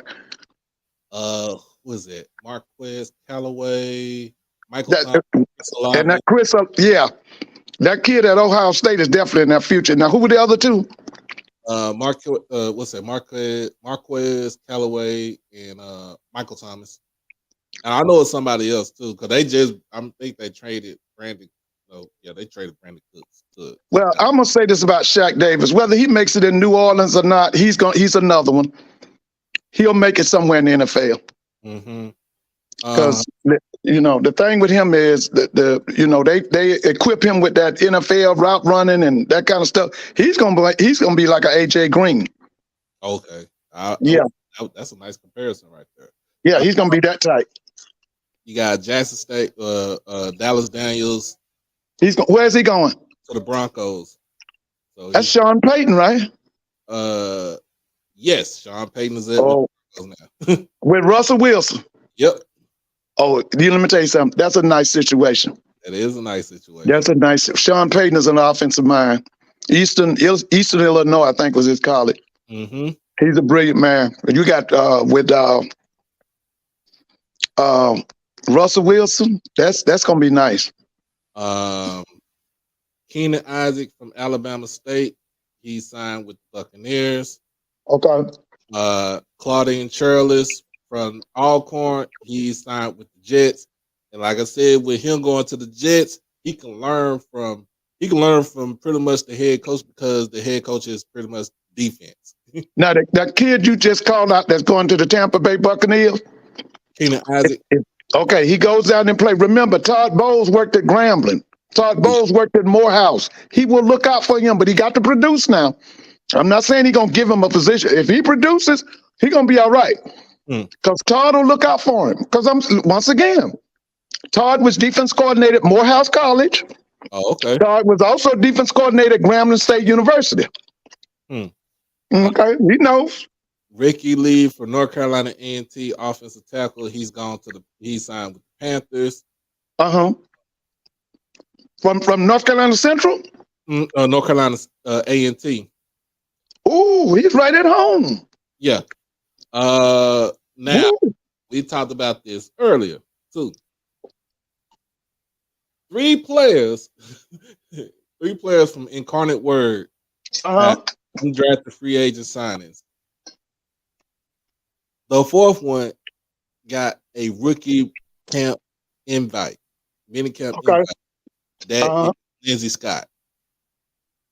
Okay. So Lindsey Scott got an invite with who? Lindsey Scott got the invite with. He got 2 invites. He got one with the Jets and he got one with the Bucks. Okay, one with the Jets, one with the Bucks. Mm-hmm. And He'll probably end up. Listen, Lindsey will probably end up either in Canada, XFL, or USFL. Well, they're gonna make him prove himself. Now, this one we will talk about this too. He was the 2nd overall player to be drafted in the USFL this past year. Lindsey? Yes. Oh yeah, he might have to do that. He might have to do that. Thing is, whoever was in his ear and just say, "Well, wait till your name get called in the draft." I would have taken the if you already drafted to the USFL as a QB, you're the overall pick. I'm going to the USFL, to get my film. Yeah, he might have to do that. Listen, I saw him play. I could see him in Canada too now. I can see him in Canada too. I can see him in Canada with the style and his accuracy and all. Yeah, he remind me of Damian Allen. Oh yeah, that's right. That was Marcus' brother. That's right. That's some boys out of San Diego. Mm-hmm. Yeah. Him. Yeah. So now we got a couple of questions. Okay. Last night was the last day for the transfer portal before it closed up at midnight. A lot of kids, I think a lot, but at one particular school, Jackson State. Uh-huh. We lost some kids to the portal, Right. which two were pretty much starters. Debo Hayes, Yeah, Debo. Uh-huh. and Niles Gaddy. Right. I heard the Jackson State people at my school told me today. Yeah. Mhm. A lot of people said like they got discouraged about not getting drafted, players not getting drafted from the HBCU ranks. Well, let me just say this. Let me say this. This is what I'm talking about. I want to. Yeah. Let me go back to something. And this is why I tell you all the time. I do a lot of talking, but a lot of people don't hear me. Okay. I know y'all don't forgot this, but it's been about I think it was last summer. Nick Saban went on national TV and basically told the world in cold talk that something need to be done about them niggas down there at Jackson State. Because he said basically that's an underground railroad and it's being led by that loudmouth down there, okay, who do them Aflac commercials with me, okay? And he said we got to do something about it. But a lot of y'all let it go because he threw in Texas A&M. Right. Now, what was he doing? What was the cold talk? The cold talk was that the talk was to the NFL, to the NCAA, to the Power 5 schools, and the other people in the power structure. We got to do something about them. So, of course, they threw that man that bag, and he hightailed it up to Boulder. But the other thing they did is what we call, in the intelligence world, they put out a lot of chaos and confusion. And it's a nefarious activity. It's based on lies and deception. Now, here's the thing about our kids, and I don't really want to say they're our kids, but about a lot of our young men who play in the HBCUs. They don't understand history. They don't know what has happened in the past. So whatever they see on TV or hear, they are apt to believe it, even though it's the biggest lie ever been told. Now, let me say this about Niles Gaddy. I love Niles Gaddy. I've watched him from the time he got to Jackson. But if he wants to leave, bye. And let me say this to him. Jackson State got 4 Hall of Famers. Just because you leaving, ain't nothing going to stop. Just because you in the transfer portal, Jackson State ain't going to stop being great now. Okay? So I wish you well, but it's next man up. Well, that's good. That's true. I just figured I forgot. Niles Gaddy was he was a graduate. He did graduate. Yeah, good. I'm happy. But if he wants to leave, good. Next man up. So he got his degree. Yeah. Jackson State University on it. So that nobody can take now that's this what I would say. Nobody can take that away from him. So there's a lot of deception out here. There's a lot of, like they used to say, a lot of fake news out there. I've told you over and over. Listen, I don't care if you're at the NAIA school. If you can play, they will come and get you. Wasn't it a guy at Langston called Matthew Hatchett? Or so? What was that guy's name? Yeah, Matthew Hatchett. Okay, in that NAIA? Okay. All right. Okay. I remember a guy was fat and out of shape, but he could play. Name was Grady Jackson. Guess where he went to school at?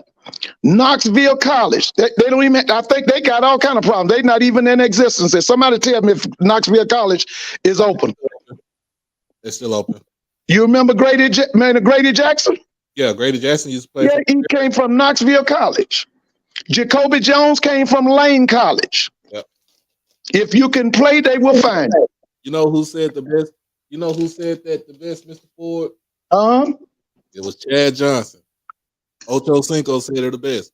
Said, you could play between those white lines, no matter where you at. There you go. They gonna find you. And that's Chad. To me, I feel like Chad should have went to HBCU regardless. He should have went to FAMU. Well, Chad originally went to Langston. He was a quarterback. And he got in a fight or something. They kicked him out, and then he went to That little junior college out there in California. What's the name of it? Santa Monica? Was it Santa Monica? And then he ended up at what, Oregon State? State. Yeah. Yeah, and then got drafted. Because he was out of Miami, I think. I think he came from Miami. He was high school was Miami, somewhere in Miami. Mm-hmm. He went to Langston first. I think he was a quarterback. Mm-hmm. Yeah. So, but he said it the best. No matter if I can line up and I'm going at you and you going after me, they gonna find you. Yeah. Find you, and you don't have to go to, like what he was saying is you don't have to go to a P5 to get found. Listen, I say all the time, we ain't the only ones know we having a renaissance or a golden era right now in HBCU sport. The power structure knows it too. And they doing things to try to curtail it, but guess what? It's not gonna stop. Mm-hmm. That's why I'm saying Niles can go on to the transfer portal. It's gonna be like Niles, worse than Niles, or better than Niles that's gonna come to these HBCU. Cause baby, it's our time again. Yeah. That now but all right. Uh-oh. Yeah. Gotta drink me a little water, Doc. Okay. Drink me a little water. Take your time. Yeah. But when you think about it though, when you really think about it, it's not like it's not. I'm gonna tell you just like this, y'all. It ain't like TC is not. He ain't stopping for nothing because 2 players left out of the program. Amen. Listen. Amen. Let's get that straight, y'all. That's right. TC ain't stopping because a couple of guys that left out of the program. Just as many people leaving out of the program, he's bringing more people to come into the program. There you go. Out that roster. And what I'm saying is TC knows what he's doing. The SWAC season next year gonna be better than last season.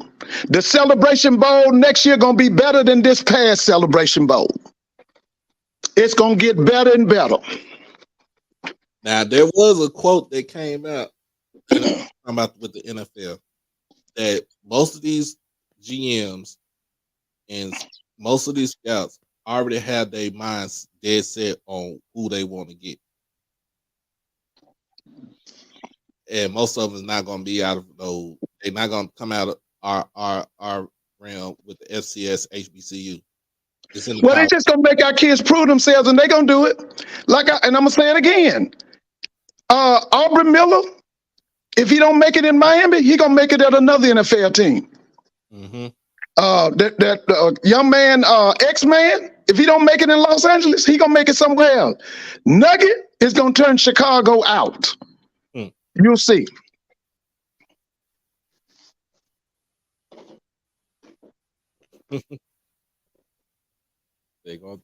They already quoted you on Twitter. They said they're gonna turn Chicago out. He gonna turn it out, baby. You'll see. And man, you done talked about this. I done told you. When Kirby Smart go after you, you NFL caliber. Kirby Smart went after Nugget, remember?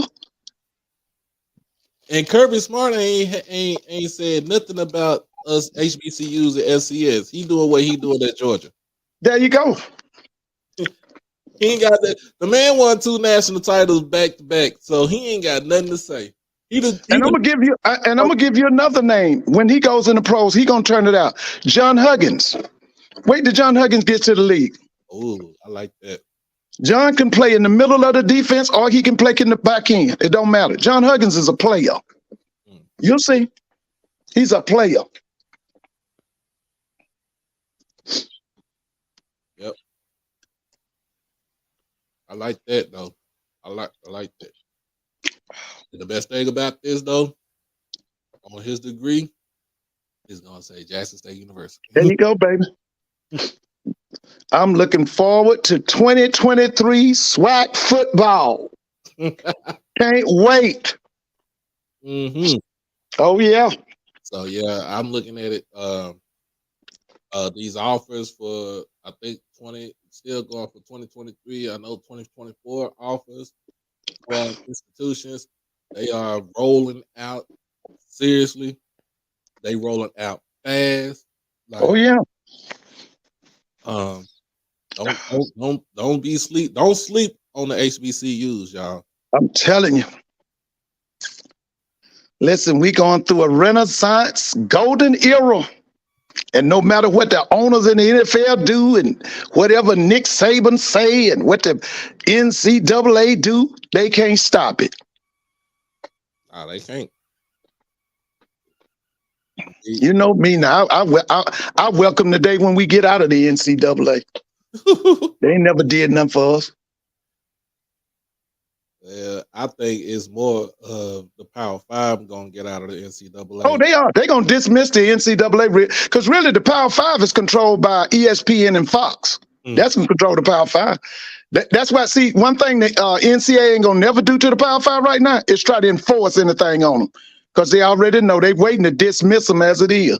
Why you think Mark Emmert and them quit? They know. They know. They knew the writing on the wall. Yeah, writing on the wall. Ain't nobody got time for them. Let's see. You got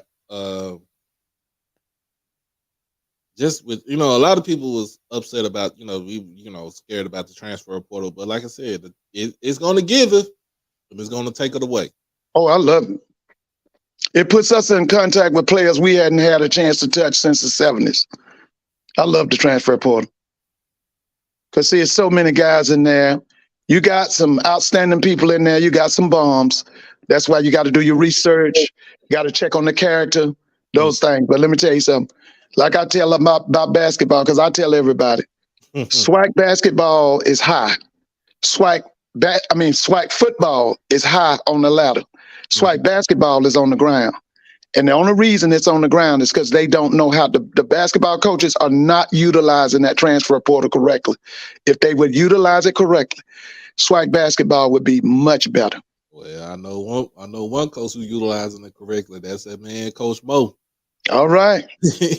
So what as he said? I know you told me about the McDonald's All-American. Anything else come in lately? I haven't heard anything come in lately, but I will say congratulations to the three. I think it was 4 players that graduated this past Saturday. Also, right. Let's 3 players. I think it's 3 or 4 players from Coach Reed's team that graduated Saturday. Right. Let's give a big shout out to Big Headache Gang CEO Shiloh Sanders for graduating from Jackson State University. Oh yeah, I saw that on social media. I saw that. And the best thing about it is it's going to say Jackson State University owns his degree. That's it. I saw him do his J5 routine before he got his papers. Yep. And by the way, Mr. Campbell, why don't y'all go get some basketball players out of the transfer portal? Is Mr. Campbell on here?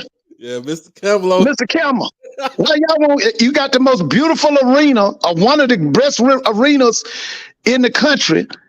Y'all can't get no players from the transfer portal that can play. Yeah, Mr. Campbell been on here. Where's Mr. Campbell? How many games FAMU won in basketball this year, men and women? That's pathetic. Oh. You got that beautiful arena. What is it, the Al Lawson Center? What is it called, Doc? The Lawson Center. Yep. It's beautiful. I went through it. I walked through it. It's beautiful. Why y'all won't go get a coach and some players, Mr. Campbell? Why you can't go get some players? Why you can't go get a coach? I recommended somebody to you. I told you go get Reggie Theos. Y'all could be the running rattlers. I don't think Reggie want to lead that cushy. Listen, they bring Reggie to Tallahassee. Mr. Campbell on here saying, you say his business, grandma folks always got FAMU in their mind. You're right. Because when I grew up, FAMU was everything. Mr. Campbell, I grew up 50 miles from the highest of 7 hills. When I was a teenager, the teachers would take anytime Tennessee State came to Tallahassee, they would we'd bring a group of 50. We came in 70. I was 9th grade, 74. They played them at Doak Campbell. Played him 76, Doak Campbell. Played him 78, Doak Campbell. Hmm.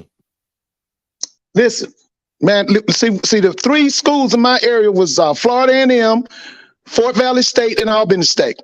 Mm-hmm. We basically followed behind Albany State. But when, if Albany State was on the road, we go to FAM. And man, FAM was big time, brother. That's where we saw the boys. Jackson would come in, Tennessee State would come in, South Carolina State would come in. Oh, the big boys would come in, man. Southern University, all them would come.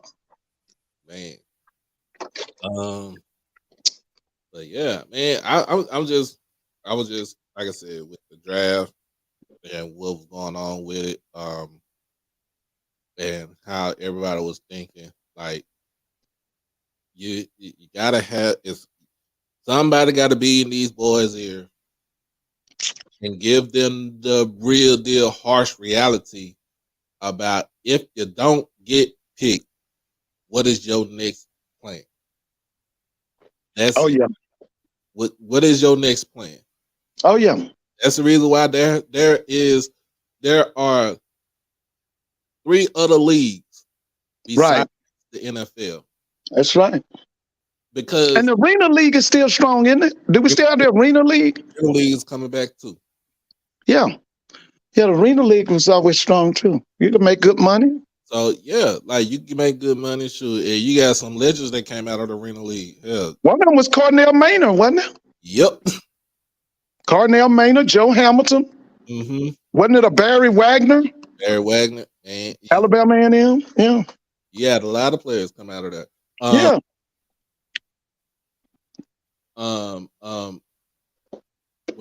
When it comes down to it, you gotta give these boys the harsh reality. Where you want to go. But see, Doc, here's the thing that we're not discussing. Mm-hmm. The personnel of the players that are coming into the SWAC is not the issue. The issue is we must get commissioners, presidents, athletic directors, faculty reps, coaches who are visionaries on the cutting edge that will make the SWAC one of the best conferences, whether it's FCS or FBS in the country. That's what we should be discussing. It's not, see, the kid, when you got kids like Aubrey Miller, Xavier Smith, Nugget, that kid Zay Boulder, them some of the best kids in the country. The SWAC does not have a problem attracting NFL caliber players. The problem we have is that the people we have in our infrastructure are not where they should be. Right now, we cannot say that every president in the SWAC is 100% committed to the uplifting of the Southwestern Athletic Conference. We can't say it. Right. I feel you. I feel you. But like I said, I when I listened to Blue last night, I agreed with him. If you ain't got a chance to go to the NFL, I would try the mother league. Especially if you got drafted real high in these new startup leagues, I would go and give them a holler. Like for real. I would go and give these dudes a holler. When it comes down to it. And then guess what? The USFL is about to expand. They're about to expand. We talking about expanding to getting the original LA Express coming back. You have the Dallas Stallions. Not Stallions. What was that I read? But you're getting a lot of teams. They are pretty much going to be on they pretty much gonna be on the come up. Like seriously, the USFL is not playing. if Dwayne The Rock Johnson and Danny Garcia, they go and get 2-3 more, about 4 more teams, the XFL is not going. It's going to be more people to go to the XFL.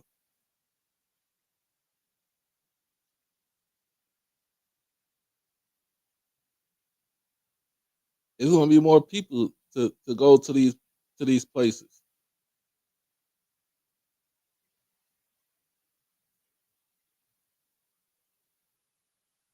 So I'm just saying, like, I'm just saying, to me, it's like you gotta have a backup plan. That's all I'm saying. You have to have a backup plan. You have to have a backup plan if that first backup plan don't work. Like, seriously. It's not like we can't go out there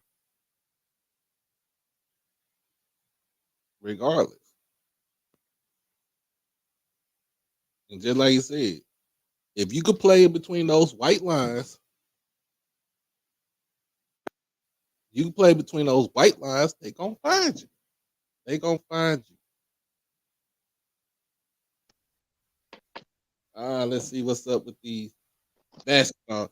Then you got like I said, XFL, they got their championship game this Saturday. You're gonna have almost a whole showcase of HBCU players on both teams being featured in this championship game this weekend. You got Chris Blair, Quinterio Cole. You got a slew of players on that defenders team.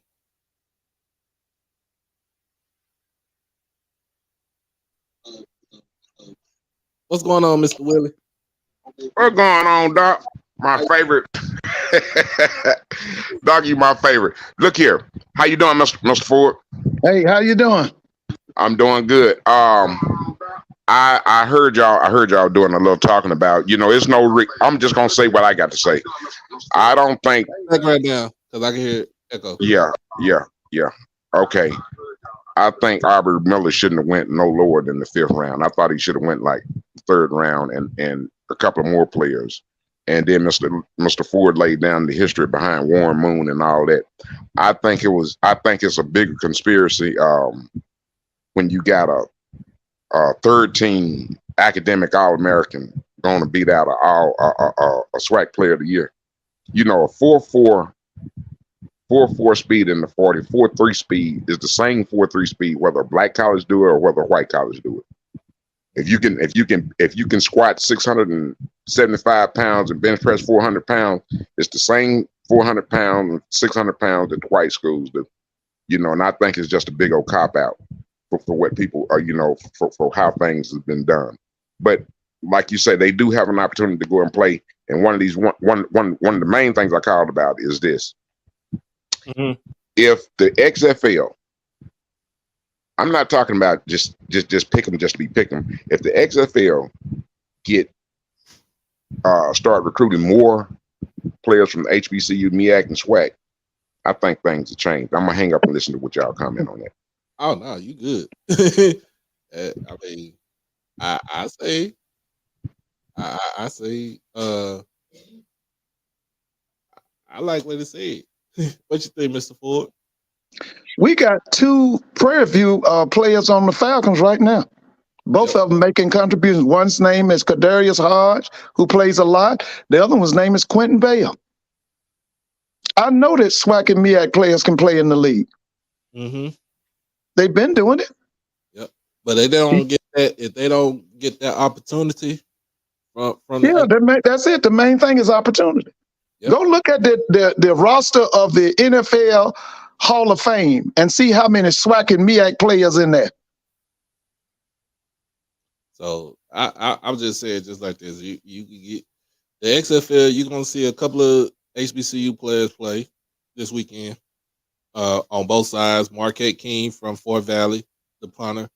Like I said, Quinterio Cole and Chris Blair with the DC Defenders. You got a lot of, I think, like I said, if the XFL expand, like when I'm hearing about the USFL expanding, then there's going to be more opportunities for those for our boys, our young men to go to those leagues, get paid. They might not get paid as the millions of dollars that you see in the NFL, but guess what? They're gonna get paid, and pretty much that when they get paid, that money they get getting is gonna be guaranteed. Amen. They're gonna have a great health care plan because they're not gonna want to go out there. These other leagues are looking at what you see what's going on with the NFL. They don't want to hear all. They don't want none of that CTE type. They don't want to hear none of that stuff. So they going out there and they are doing the service of making sure that all players stay healthy. They have the health insurance. If something happened to them, they are covered. They trying to make sure that they dot their I's and cross their T's. They trying to make sure that every stone is unturned because they not trying to be like the NFL to where somebody's getting a player gets suing the league, those respective leagues, and those leagues don't have the money to actually function like that.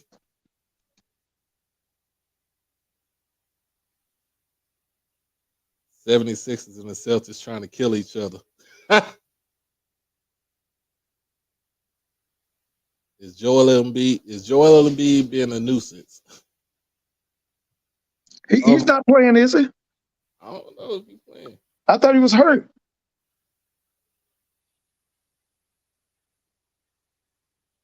Let's see. We got NBA.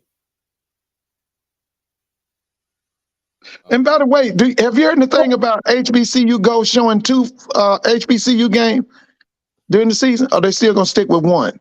I haven't heard anything yet. Well, and the other thing, as far as the acquisition of BET, one time I was hearing maybe P. Diddy, Tyler Perry. Byron Allen, and then the guy here in Atlanta, the director here in Atlanta. What's his name? What's the big director's name here? Tyler Perry. Tyler Perry. You know, that it was said that those guys were interested in acquiring BET. Have you heard anything? I haven't heard too much anything now since that they talk about acquiring that network. But if they do it, I think it would be nice. And did he give $1 million to Jackson State? I don't know. I think we're still waiting on for it. Oh, okay. I was just wondering. I don't think we're still waiting on for it. I think we need y'all go tell them we need our money. Yeah, he promised it on national TV. It's like I tell them, it's on wax. Yeah. But yeah, I was looking at it. I'm trying to find in fact, let me search it on Google. Because they was, I was looking at it, they was talking about expanding USFL expansion. Yeah, I kind of heard that XFL was doing pretty good. I'd like to, do a little bit more research on that, but I think they did pretty good. That's The Rock, right? Wasn't that his league, Rock Johnson? Yeah. Yeah, I think I heard they did pretty good. Yeah, let's see. But yeah, they was talking about that, and I was like, okay, let me try to find it, because I don't want to go out there and give out any misinformation, and people get upset. But I did see it. But I did see a list where they was talking about bringing in, they was filing a couple of trademarks. One of them was the LA Express. And right. What's up, Damona? What's up, Doc? You got your popcorn ready? Cause Actually, I've been. I put the popcorn up for a little bit. We should see the fireworks die down now. It should be just, the portal's closed. Unless you're a grad transfer, the portal is closed.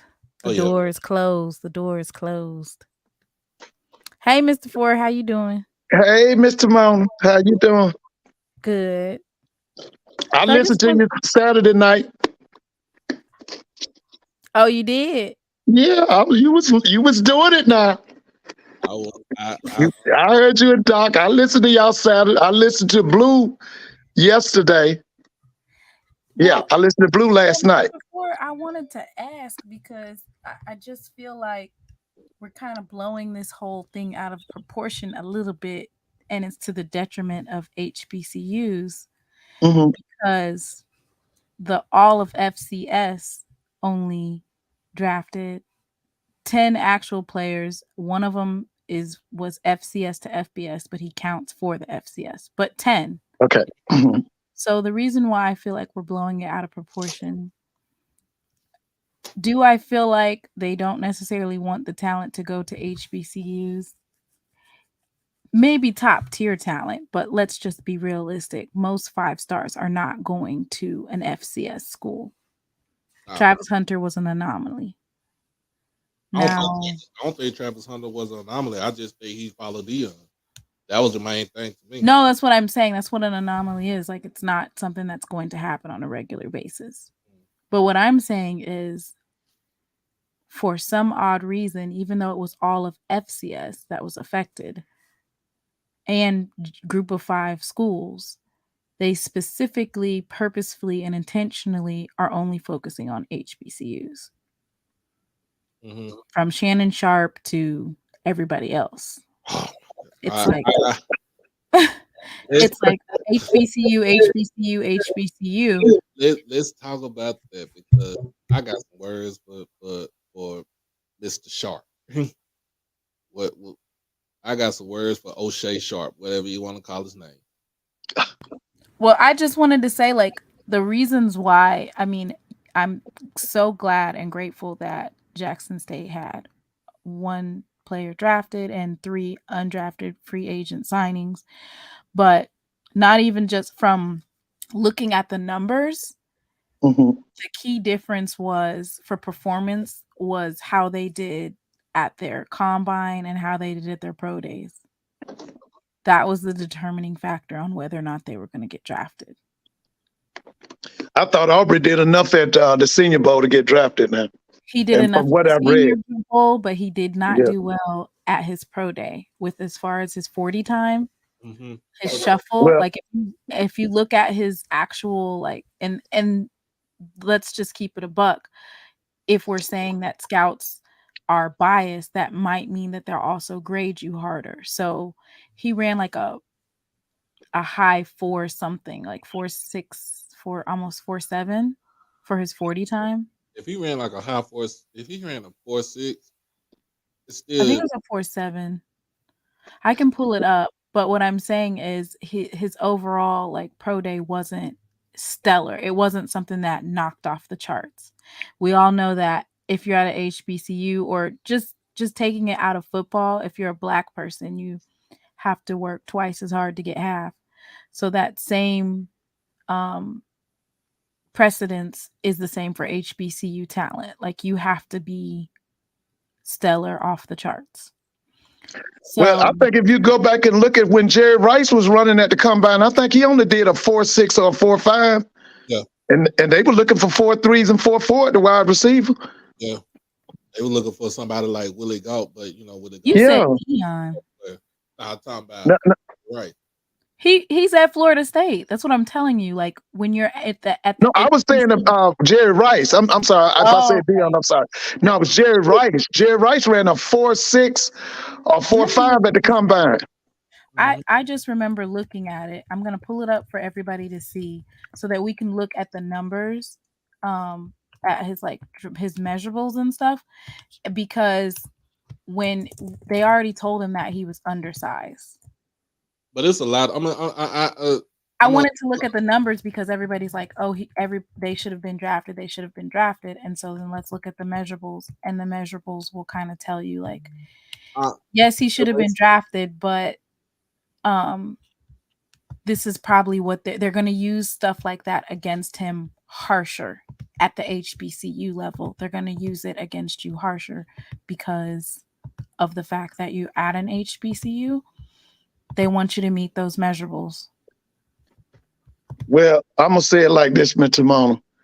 When we spend all our time worrying about them measurables and this stat, and that stat, that's for losers. The only stat that matters is W and L's, and Aubrey Miller will help you get the W's. All he needs is an opportunity. I have no doubt that he should be in the NFL. What I'm saying is the rhetoric that we're utilizing to say he should have been drafted, this, that, and the third, and they're purposely not drafting him. If you look at his measurables, this is what his measurables were. He had a 4.71 at the Senior Bowl. 4.71 seconds. 4.7. Do you see the screen? Do I need to make it bigger?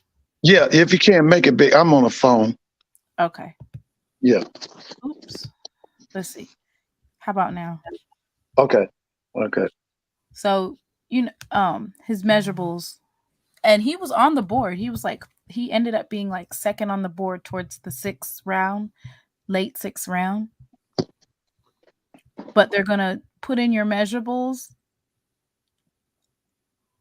and people, I feel like that for one thing that you'll hear a lot was when they were talking about Isaiah Boldin's measurables, they kept on saying, oh, he's in the top 90%, 95%. Nobody else has better measurables than Isaiah Boldin. As far as like his measurables, it was like in the 90 percentile.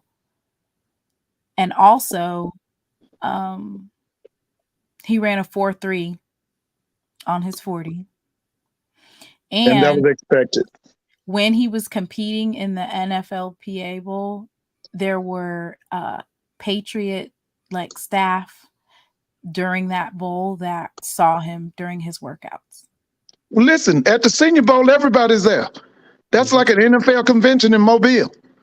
No, not that one. Not that one. It was NFLPA. That was No. I'm saying when Aubrey was in Mobile, everybody from the NFL, that's somebody, is there. Right. So Aubrey wasn't no secret. No, and I think that they were, the fact that he signed before they even got to 259, that means that people had him on his radar. They just didn't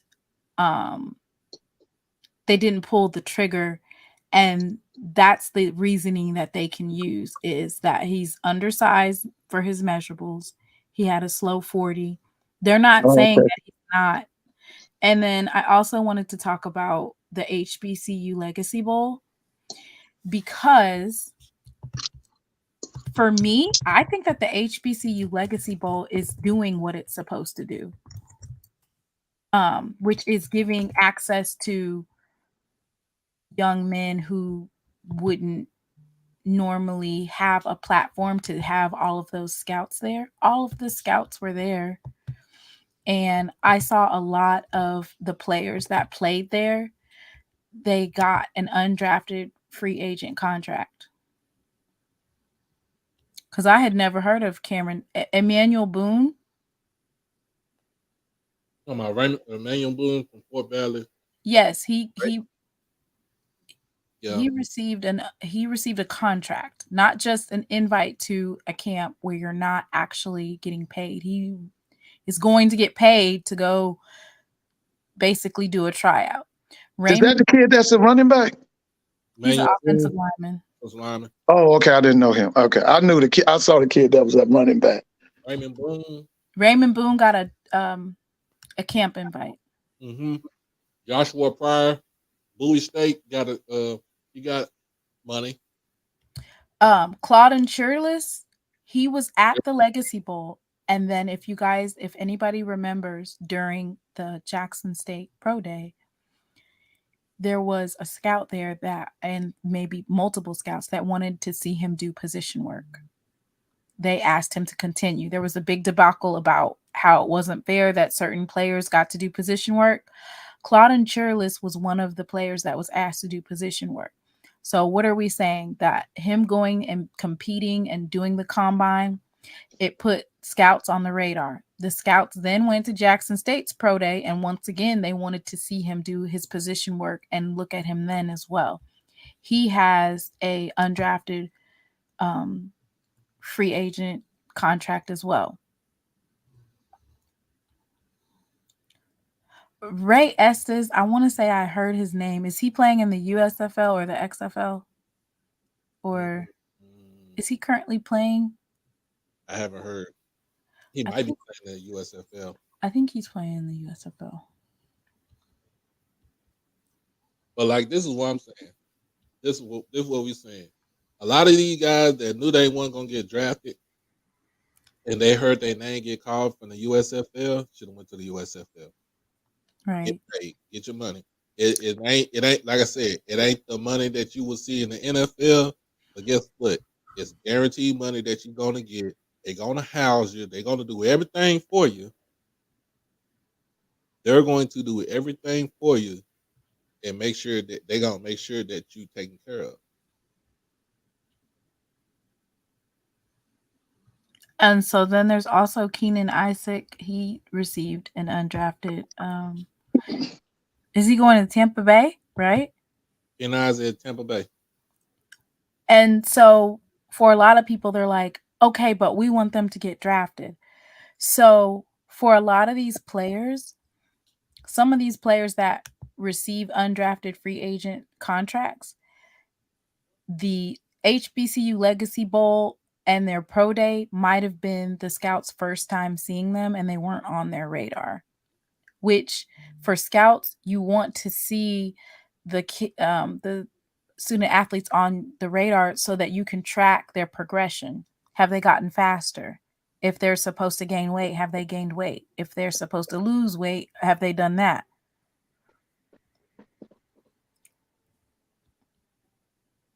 I'm trying to see if I see any more. Cameron Peterson, the defensive lineman from Southern. But he did. I mean, I'm gonna tell you like this: Cam Peterson actually balled out this year with him and Jason Dumas on, with them basically countering each other. It was a perfect fit for them at Southern. He got some money too, so it's not like he ain't getting no money. But I would say somebody was saying in the chat, somebody was saying in the chat, well, I would rather get drafted to get more money. But see, I would rather wait my time in a sense, get undrafted and still try to prove my worth. I done seen second round players get cut for less. Right. Like, literally, I done seen second round players get a 3-4 year deal for like $2, $3, $4 million and get cut. Right. Seriously, it to me, I'd rather go ahead and get that pretty much guaranteed contract with the undrafted free agency and work my way. And guess what? After that first year, if I ball out, you're gonna have to pay me like where you was going to draft me at in the first place. So if you grade it out at a second or third round pick, second or third round draft pick, you're going to have to pay me what a third rounder is.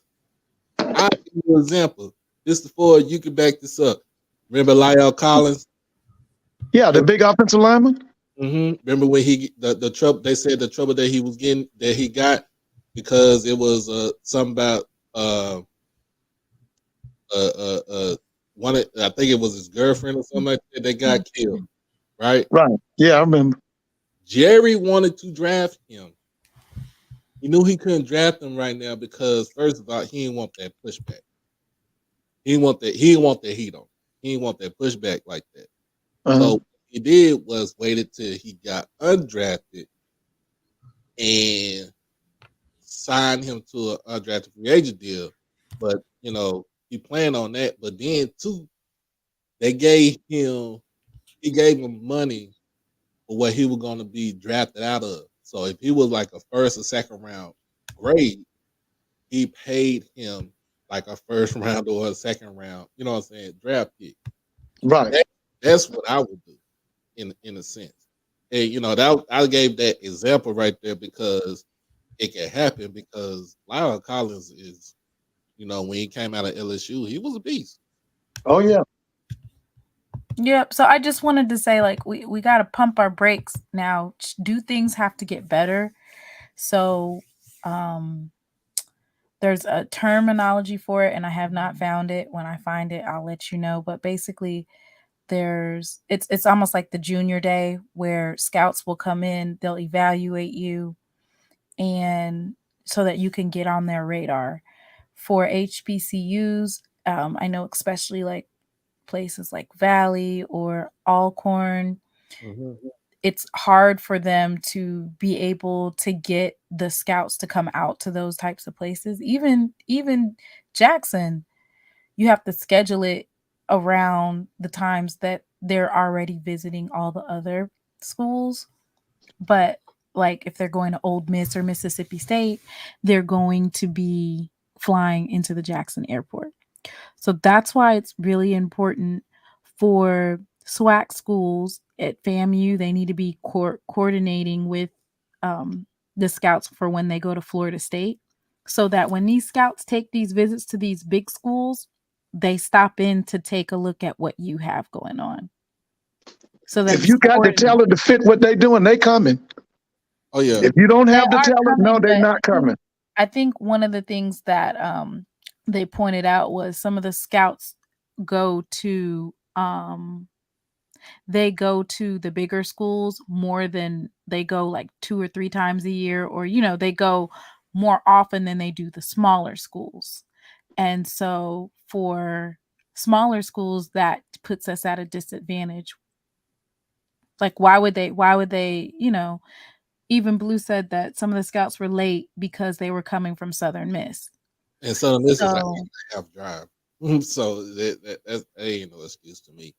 I'm gonna say it just like this, and family probably, and that's another thing, like that FAMU didn't do one year, but they did do it this year, and that is they registered with the NFL so that their pro day was on their website.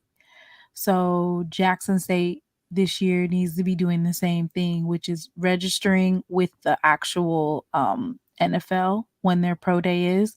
They still need to have the pro day as a joint pro day. I know we got a lot of pushback, but I think for the Alcorn State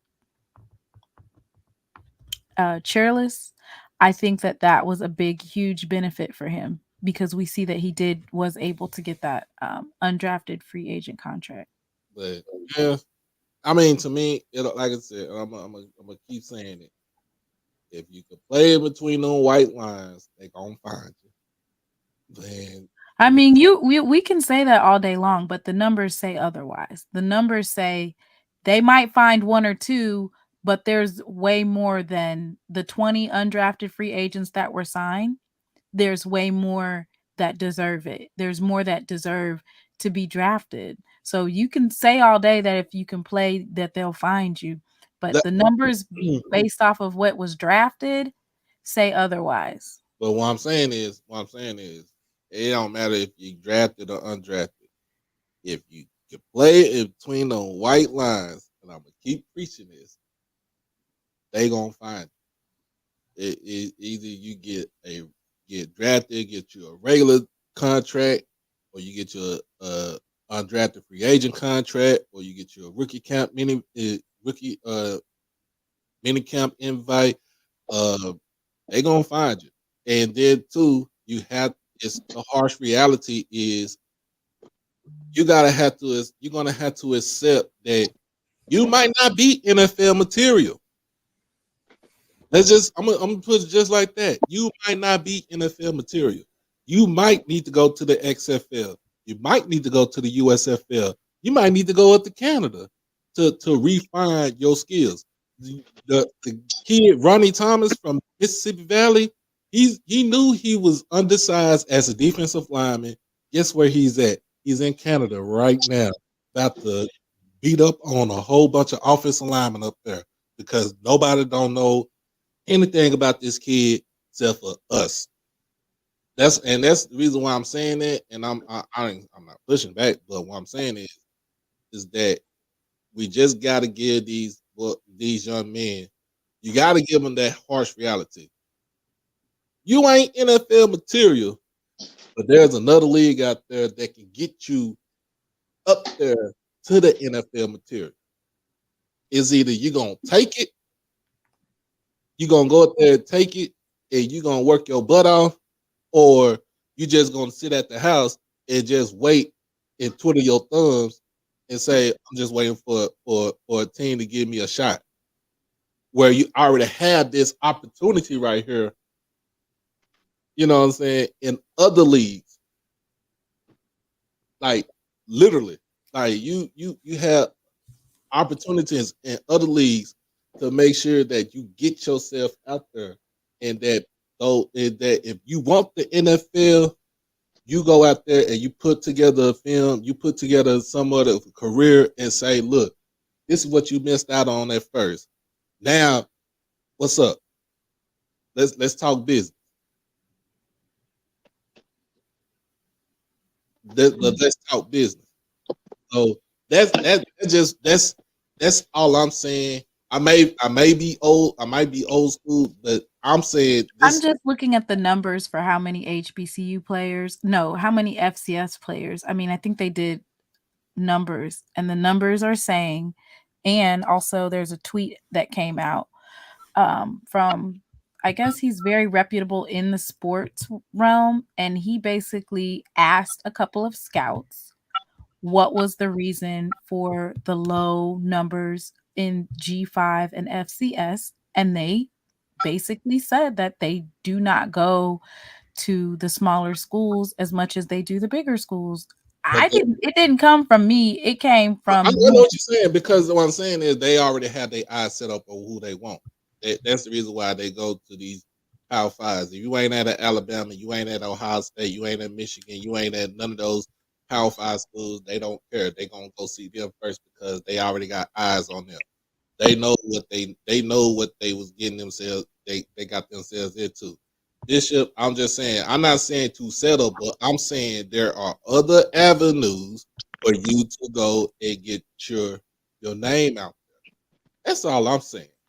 But I know it's after 9 o'clock. I know a lot of people get ready to shift over to Ken Clark. Got anything for Mr. Ford before you roll up out of here, Mr. Ford? I think that's that. You got anything for right now, Timon?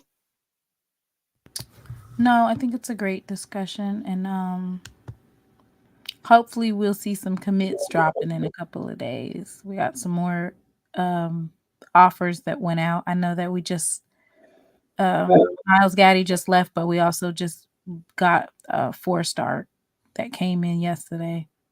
Hey, it is what it is. Like I said, it portal giveth and they take it. So, Josh Clark.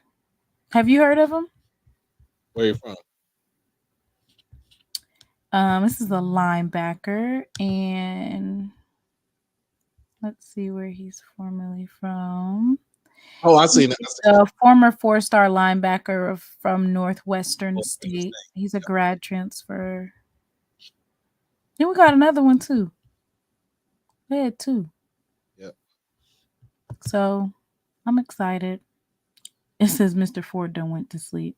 Hey, Mr. Ford probably there with sleep. It's 10 o'clock. So I know I had some technical difficulties earlier when I first starting the show off, I had to switch over to the smaller sound board. So, but other than that, and we're gonna move over to Ken Clark. I think he's just getting started. I should be back on either tomorrow. It should be tomorrow or Wednesday. Um, see what we got going on. What's next for Jackson State? I think we need to bring somebody on that has gotten an undrafted free agent contract, so they could just talk a little bit about what that process is like and how it feels to go through that process. I got to go through some avenues. That means I might have to go hit up Marquise Bell. Oh, he had a UDFA. Mm-hmm. Okay. I We also have an actual Jackson State alum too, Coach Jones, right? Yeah. Javonce Jones. Mm-hmm. He went through it as well. So just to get their perspective, so we can get an inside grasp of what it's like to what these players have to look forward to and what is expected of them. What types of, I guess, what do they have to be meeting? Because somebody in the chat said that their cousin signed with the Texans for $200,000. I guess he must not have had a guarantee because they said that he was cut and he didn't get paid anything. Maybe. But shout out to Russell Haynes, the ex, the MEAC, Malone MEAC guy, other than MEAC Mike. Thank you for the contribution. Dang, we're over here offering Colorado, Aaron Austin, a defensive end. Mm-hmm. We all up and through there. Oh yeah, but you tell them to subscribe. You trying to get to 1,700, right? if we try to get to 1,700, y'all make sure y'all subscribe to the channel. I'm sorry, y'all. Look, I've been, my mind has been all over the place past weekend. So I should be back on tomorrow, and we gonna, talk some more, about more football, and what's what's the needs that every school needs to have as far as players wise that's coming in from the portal. But to all my guests, thank y'all. Thank you as always, Timona. We gonna go get back on it, get back on track on Saturday. So y'all make sure we ain't gonna miss out on that, y'all. See y'all over at KC 1400. Mm-hmm. They about to be turned tonight. Make sure y'all go over there because I'm about to go over there myself. All right, bye. Peace. Peace. As always, look, as always, y'all make sure that y'all like, comment, share, subscribe to the channel. If you haven't done it by now, hit that notification bell to get everything HBCU OverDrive. If you want to become an exclusive member, we have 2 tiers: is OverDrive Purple, OverDrive Blue, to get everything exclusively from me, knowing when I go on live, all the polls, the chats, whatever you want to do.